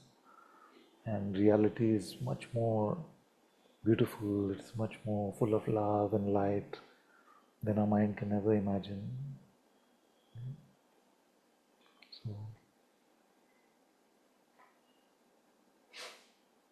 So what can happen many times is that we come to satsang and we hear, give up on your mind, give up on this temptation, give up on that. You see, so it just feels like we have to just give up. It can seem very oppressive, but this giving up actually is an opening up. It's that's why it's called an enlightenment, because you meet a true light of God's presence within, and then your life itself takes a different texture, a different flavor. So initially the difficulties will come because Maya is tempting, it's compelling. It tries to get you to win as if you are somebody.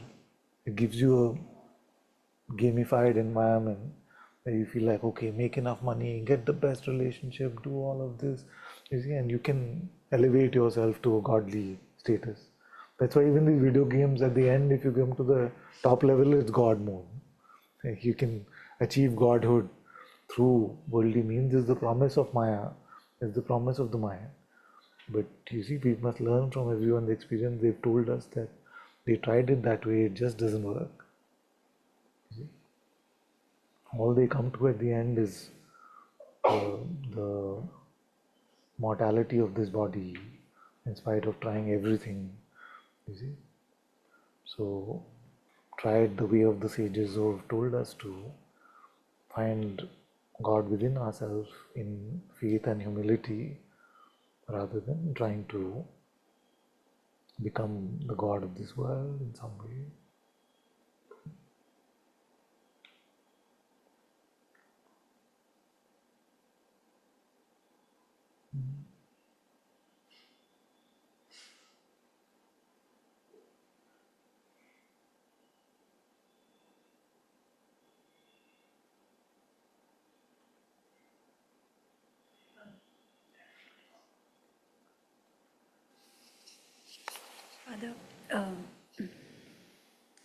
Father, in that space, you don't feel like you want anything else. You just want Him, over anything else. And that sometimes creates a fear, Father, that a lot of people maybe previously have told me, be normal, you're not normal. This isn't normal at all. And that thing is still somewhere lingers in me, Father.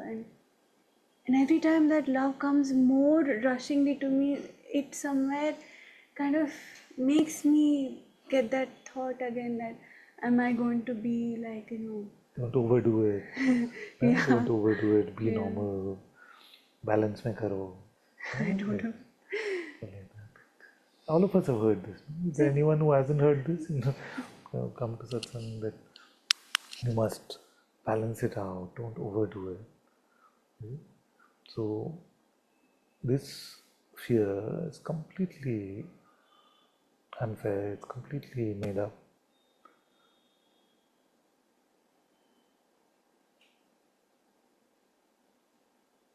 There is no reason to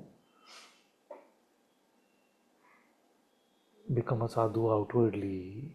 Nobody here is advising you to renounce the world, renounce your jobs, renounce your relationships.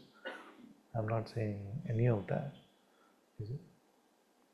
But inwardly, your allegiance must be first and foremost with God. And then God, as He moves your feet, as He moves your body, as He moves your world, then that has to be called grace, it has to be called auspicious. In fact, the only determinant of whether something is good is whether it comes from God or not. So, even this self-concern we must leave. That what will the world think? Huh? Is it what will the world think or what will happen to me? Which is greater? Which is the greater fear? The fear that maybe my own people will. The fear that maybe my own people will, Yes. disown me, and this fear that I'll be cut off.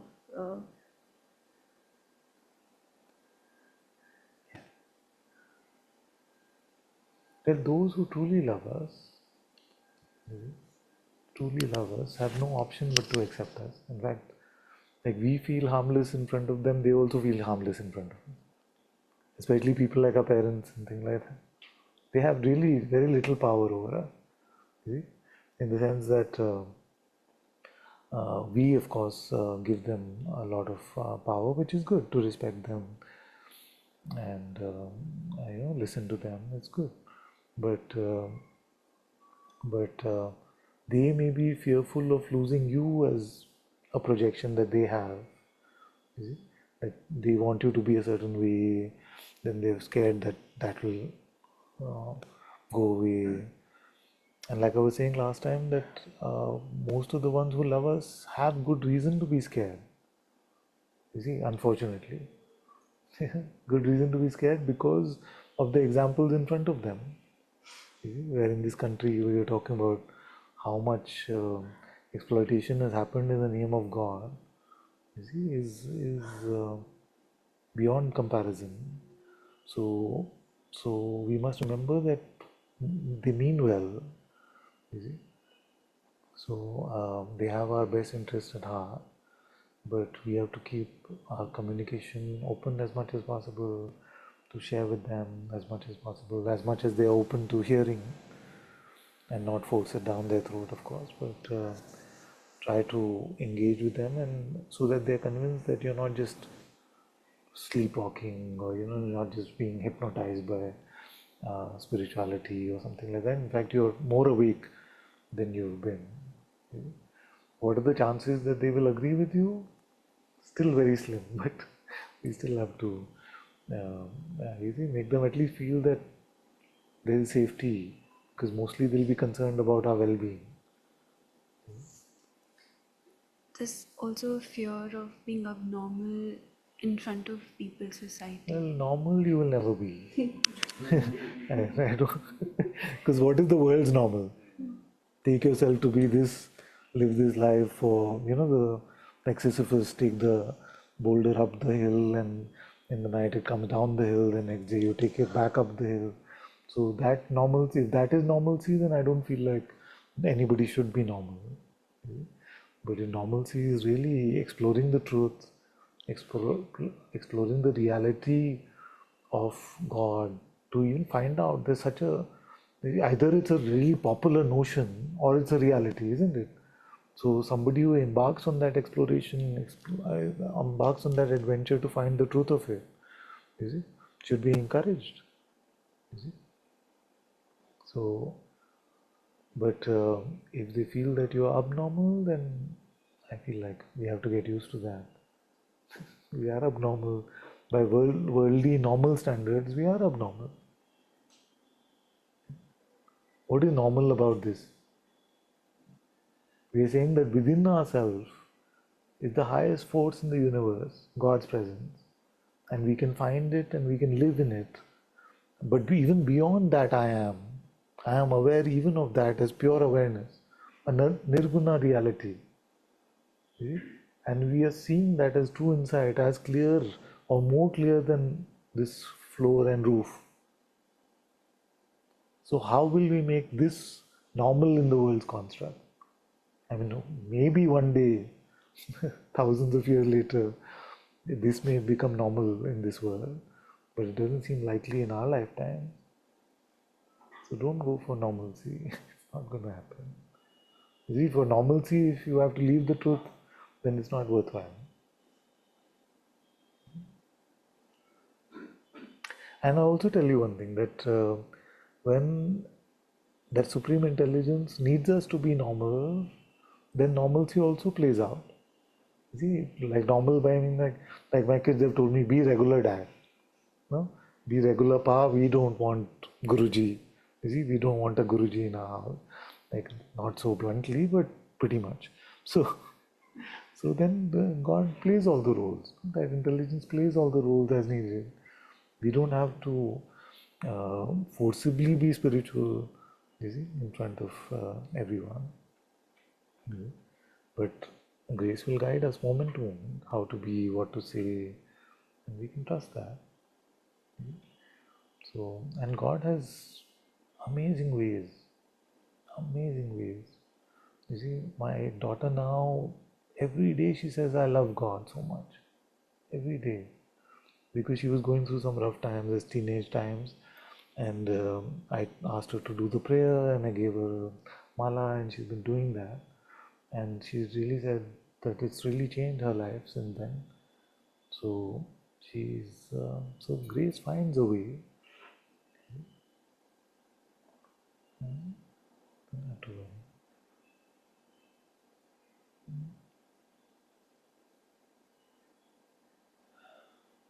Keep following your heart. Keep following your heart. Don't get scared by your mind. You'll be fine.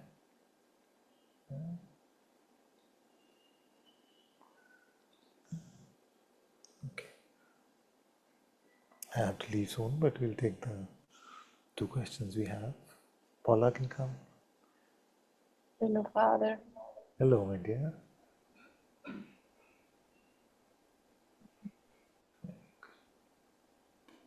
I just want to come to you and It feels like I haven't heard from you in a bit. Is this true like that? yeah, it's been a long time. That's why exactly that I felt just to come. Okay. And Yes. You want to make a report about how it is to, how are you finding it living in God's presence, or what's happening?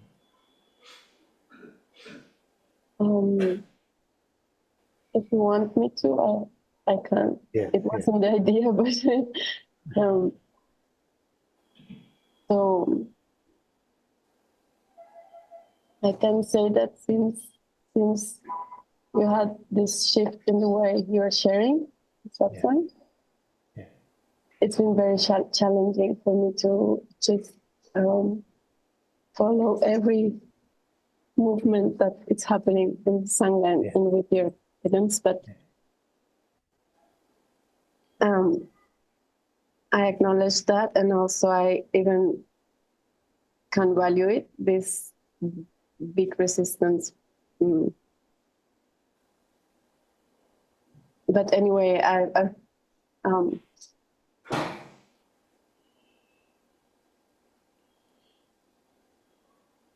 it's like forcing me to a lot to come to do my best. I feel I'm very Very? A very clumsy student in following, like a clumsy student. But lately, especially doing the Guruji's exercise and come back, like it's taking me to follow you more, like to come to prayer more. Very good. And I can say that many times during the day, this presence is present.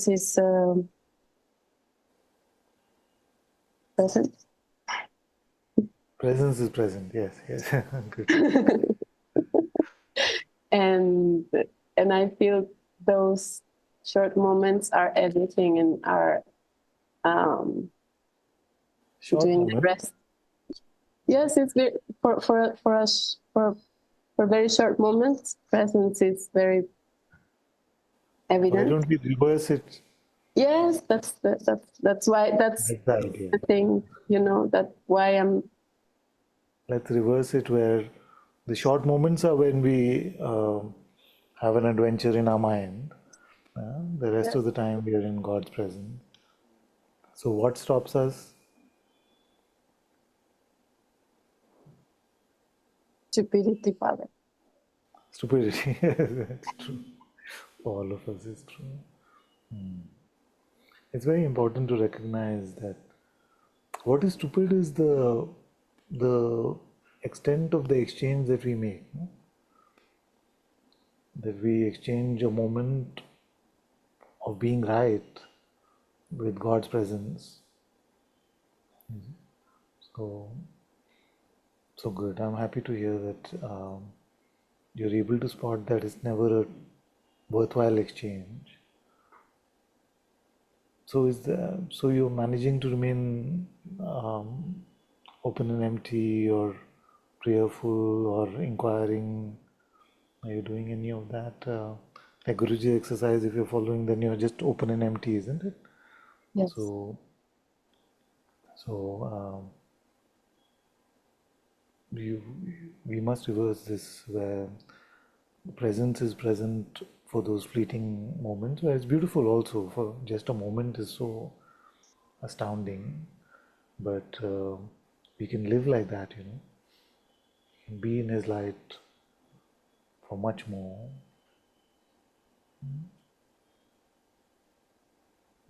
Yes. We have to let go of the me. We have to let go of, we talked about today, self-concern, self-importance, and self-will. Are you waiting to be moved by His will, or are you going on your own terms? I've been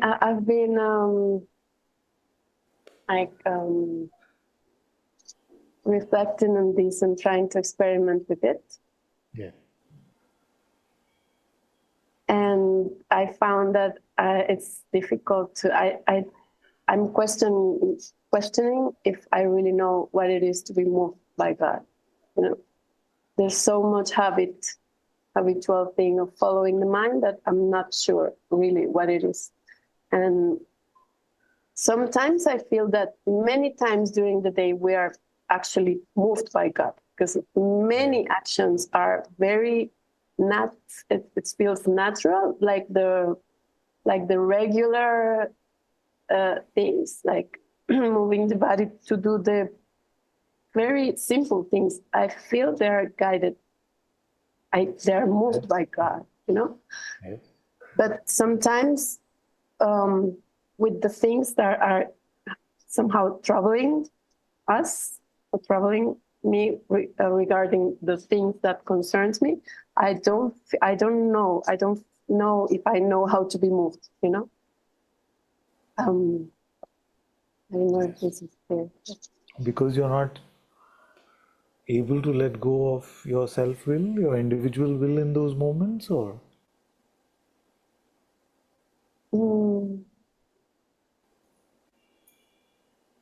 Yeah, maybe because I'm too identified with the things that I forget that I can be guided. I can be moved by God. It's just yeah.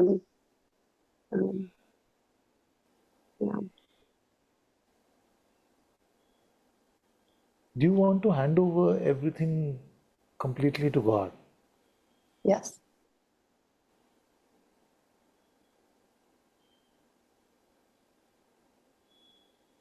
No matter what outcomes happen in your life, if you lose this illusory sense of control over where things are going and what is happening in your life,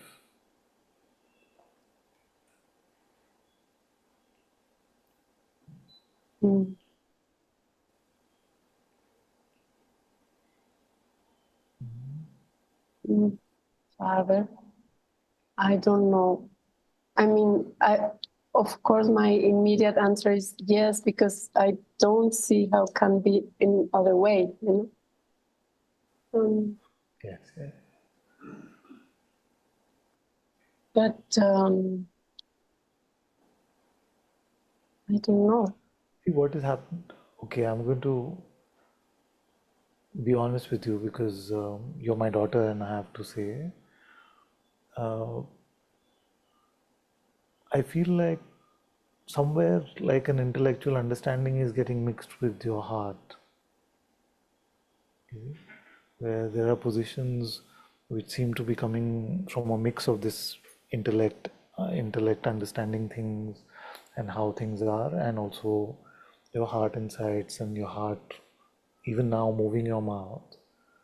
So I would encourage every time you come to satsang, put your hand up, because I want to have this conversation with you and allow you to safely let go of what you're understanding, because that understanding, spiritual understanding especially, can lead to a lot of trouble, you see, in the future. Although it seems helpful in presently, but actually, so just try to stay with God as much as you can. Yeah, try to stay like you're doing, stay empty as much as you can, and every time that you come in satsang, if you can put up your hand, I want to hear from you and see what's happening. Of course, Robert. Thank you. I will. Very good, very good. Love you so much. I'm so grateful for you. Thank you. Thank you for your openness to listen to my advice. Thank you.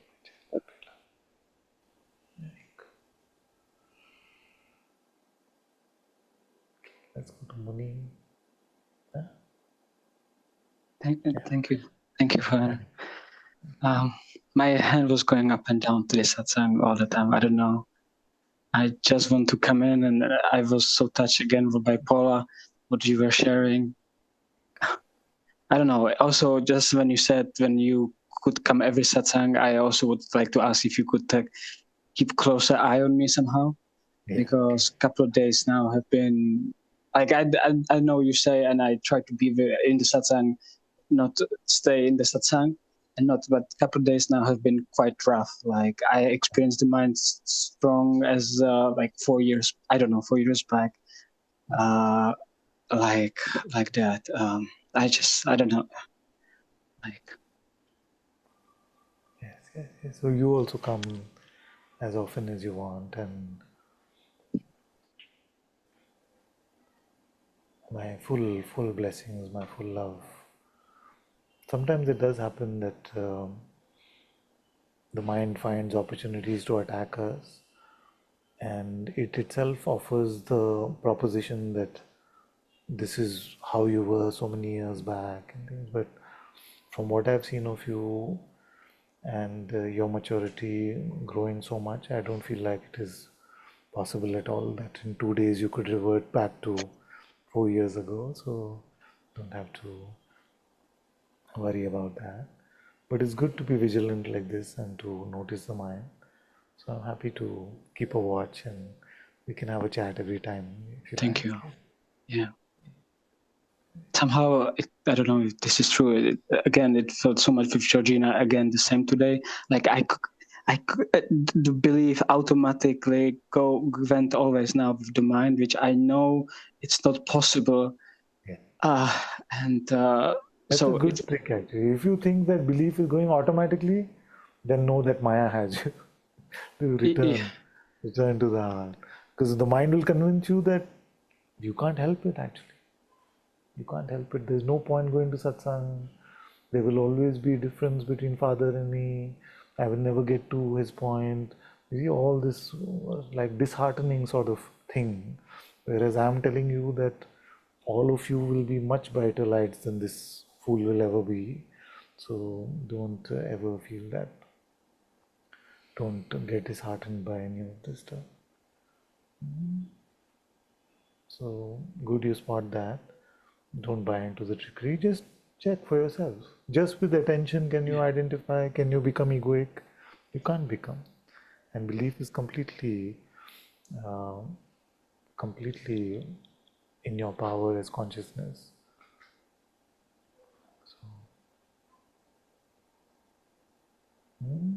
And a tip I will give you is also that don't be concerned so much about yourselves.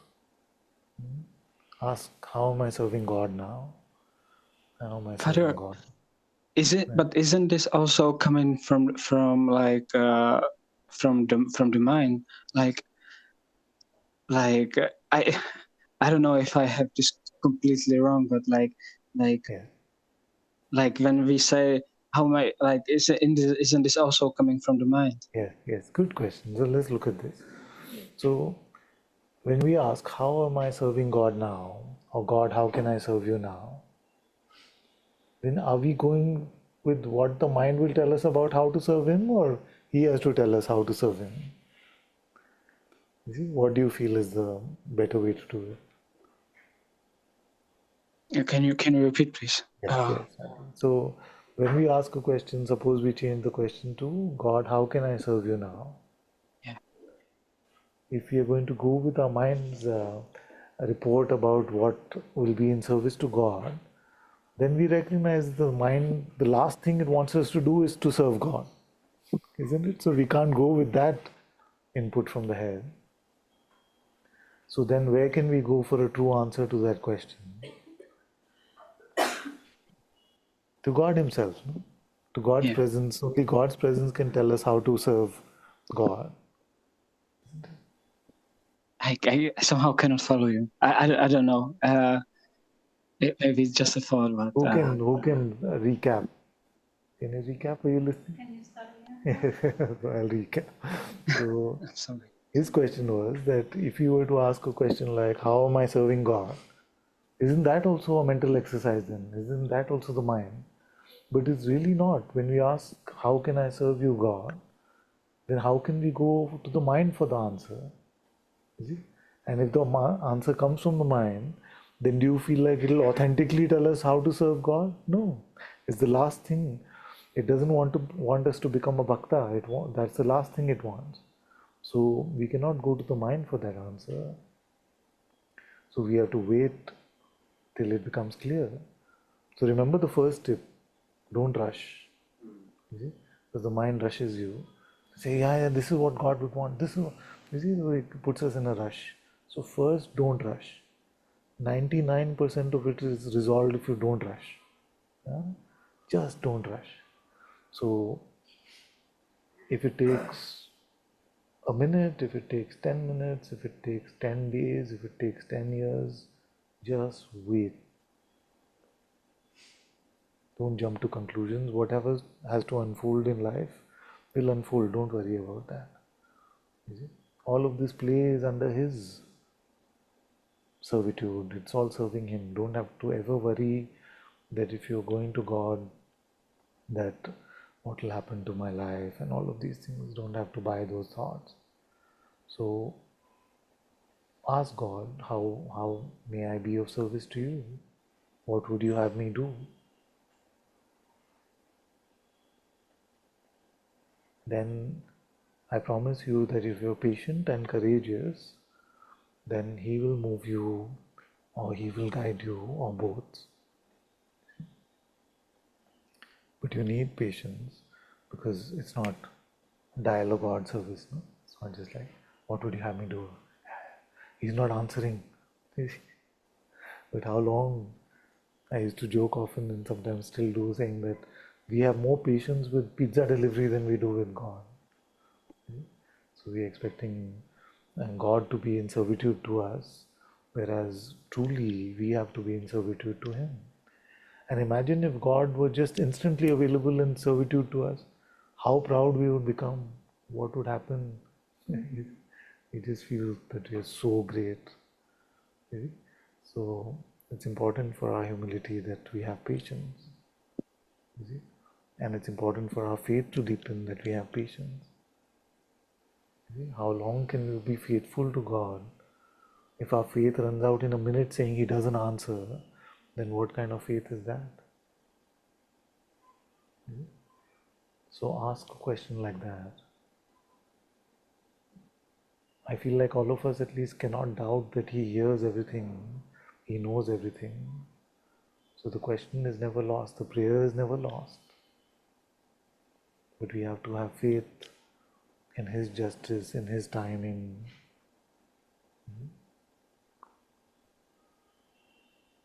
So it's not a mental exercise. Your initial question may be a pointer from the mind, which you stored in the memory somewhere, but all these questions are purely intuitive. Who am I? What is love? What is my purpose? What should I do now? The true meaning of everything that is beautiful only is intuitive.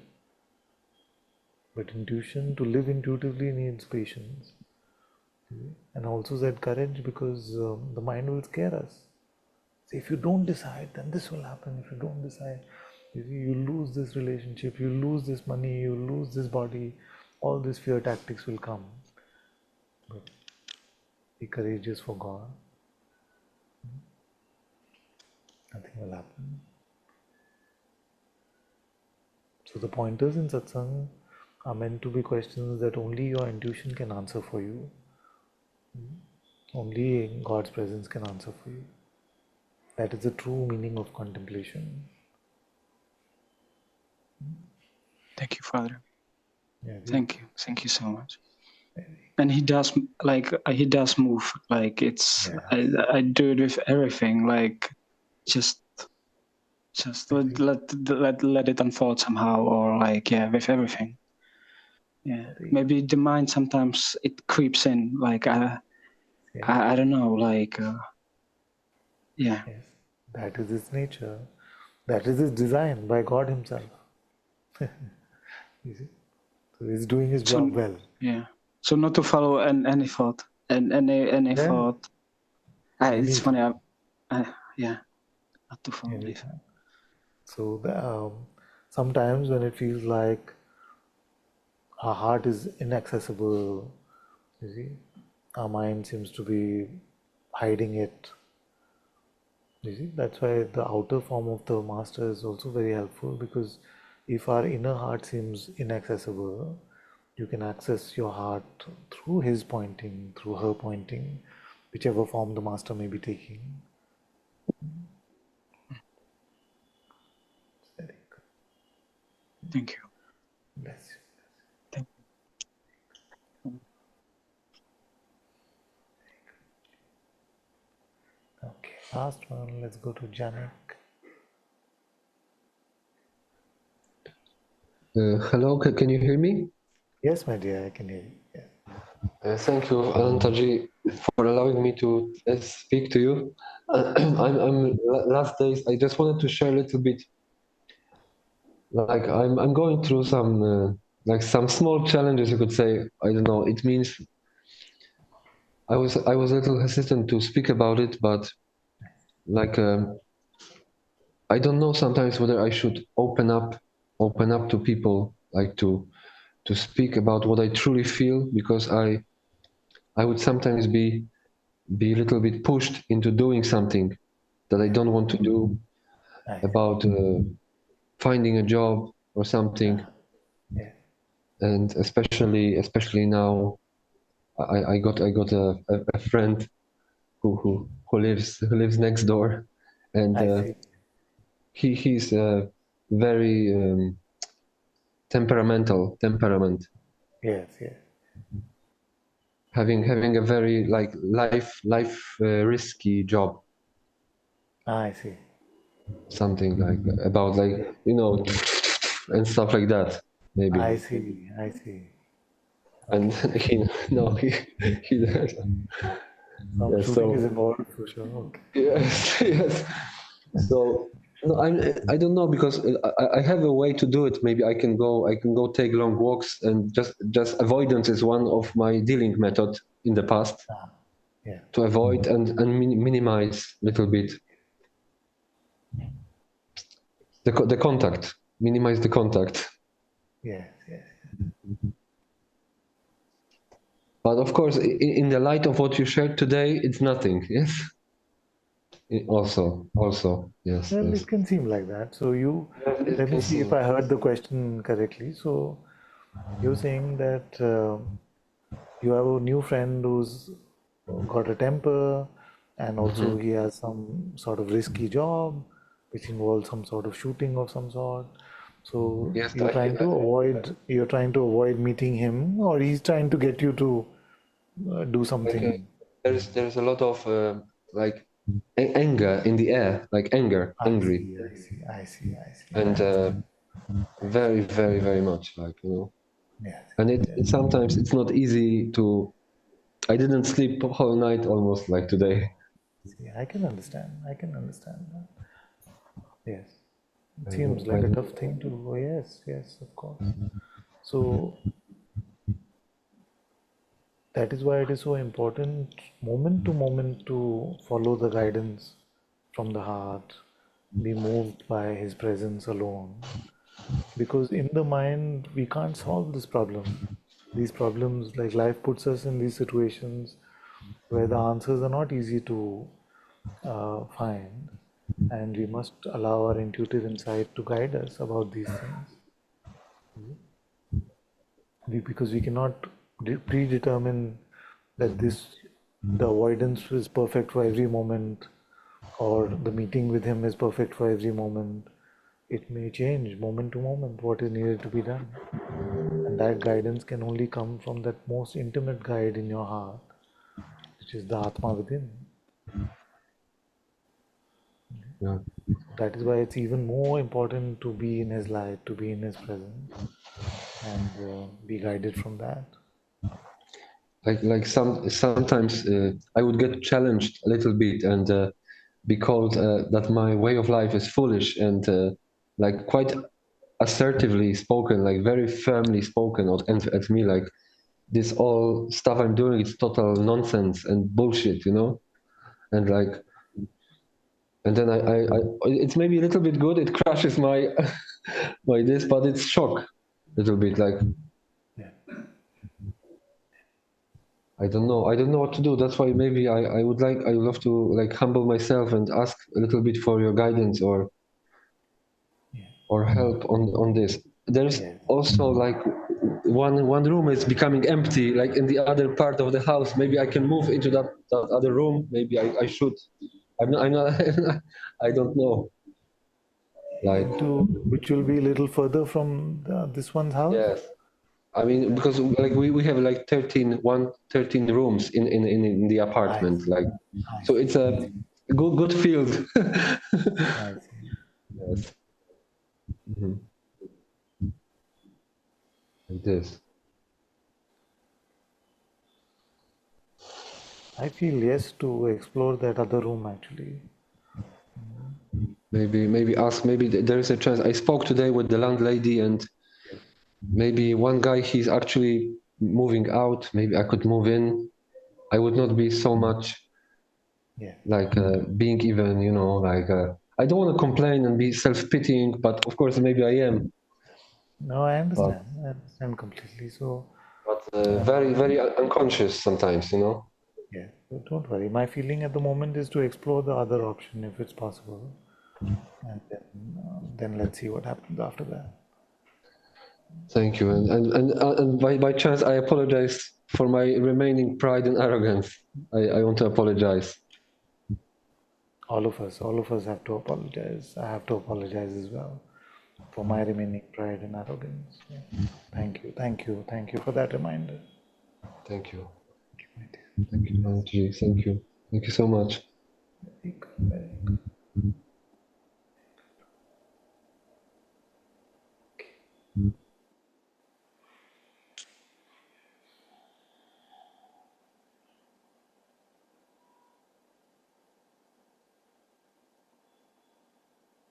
Thank you all so much for being in Satsang today.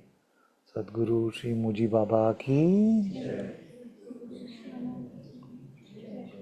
Guru Kripa Kevalam.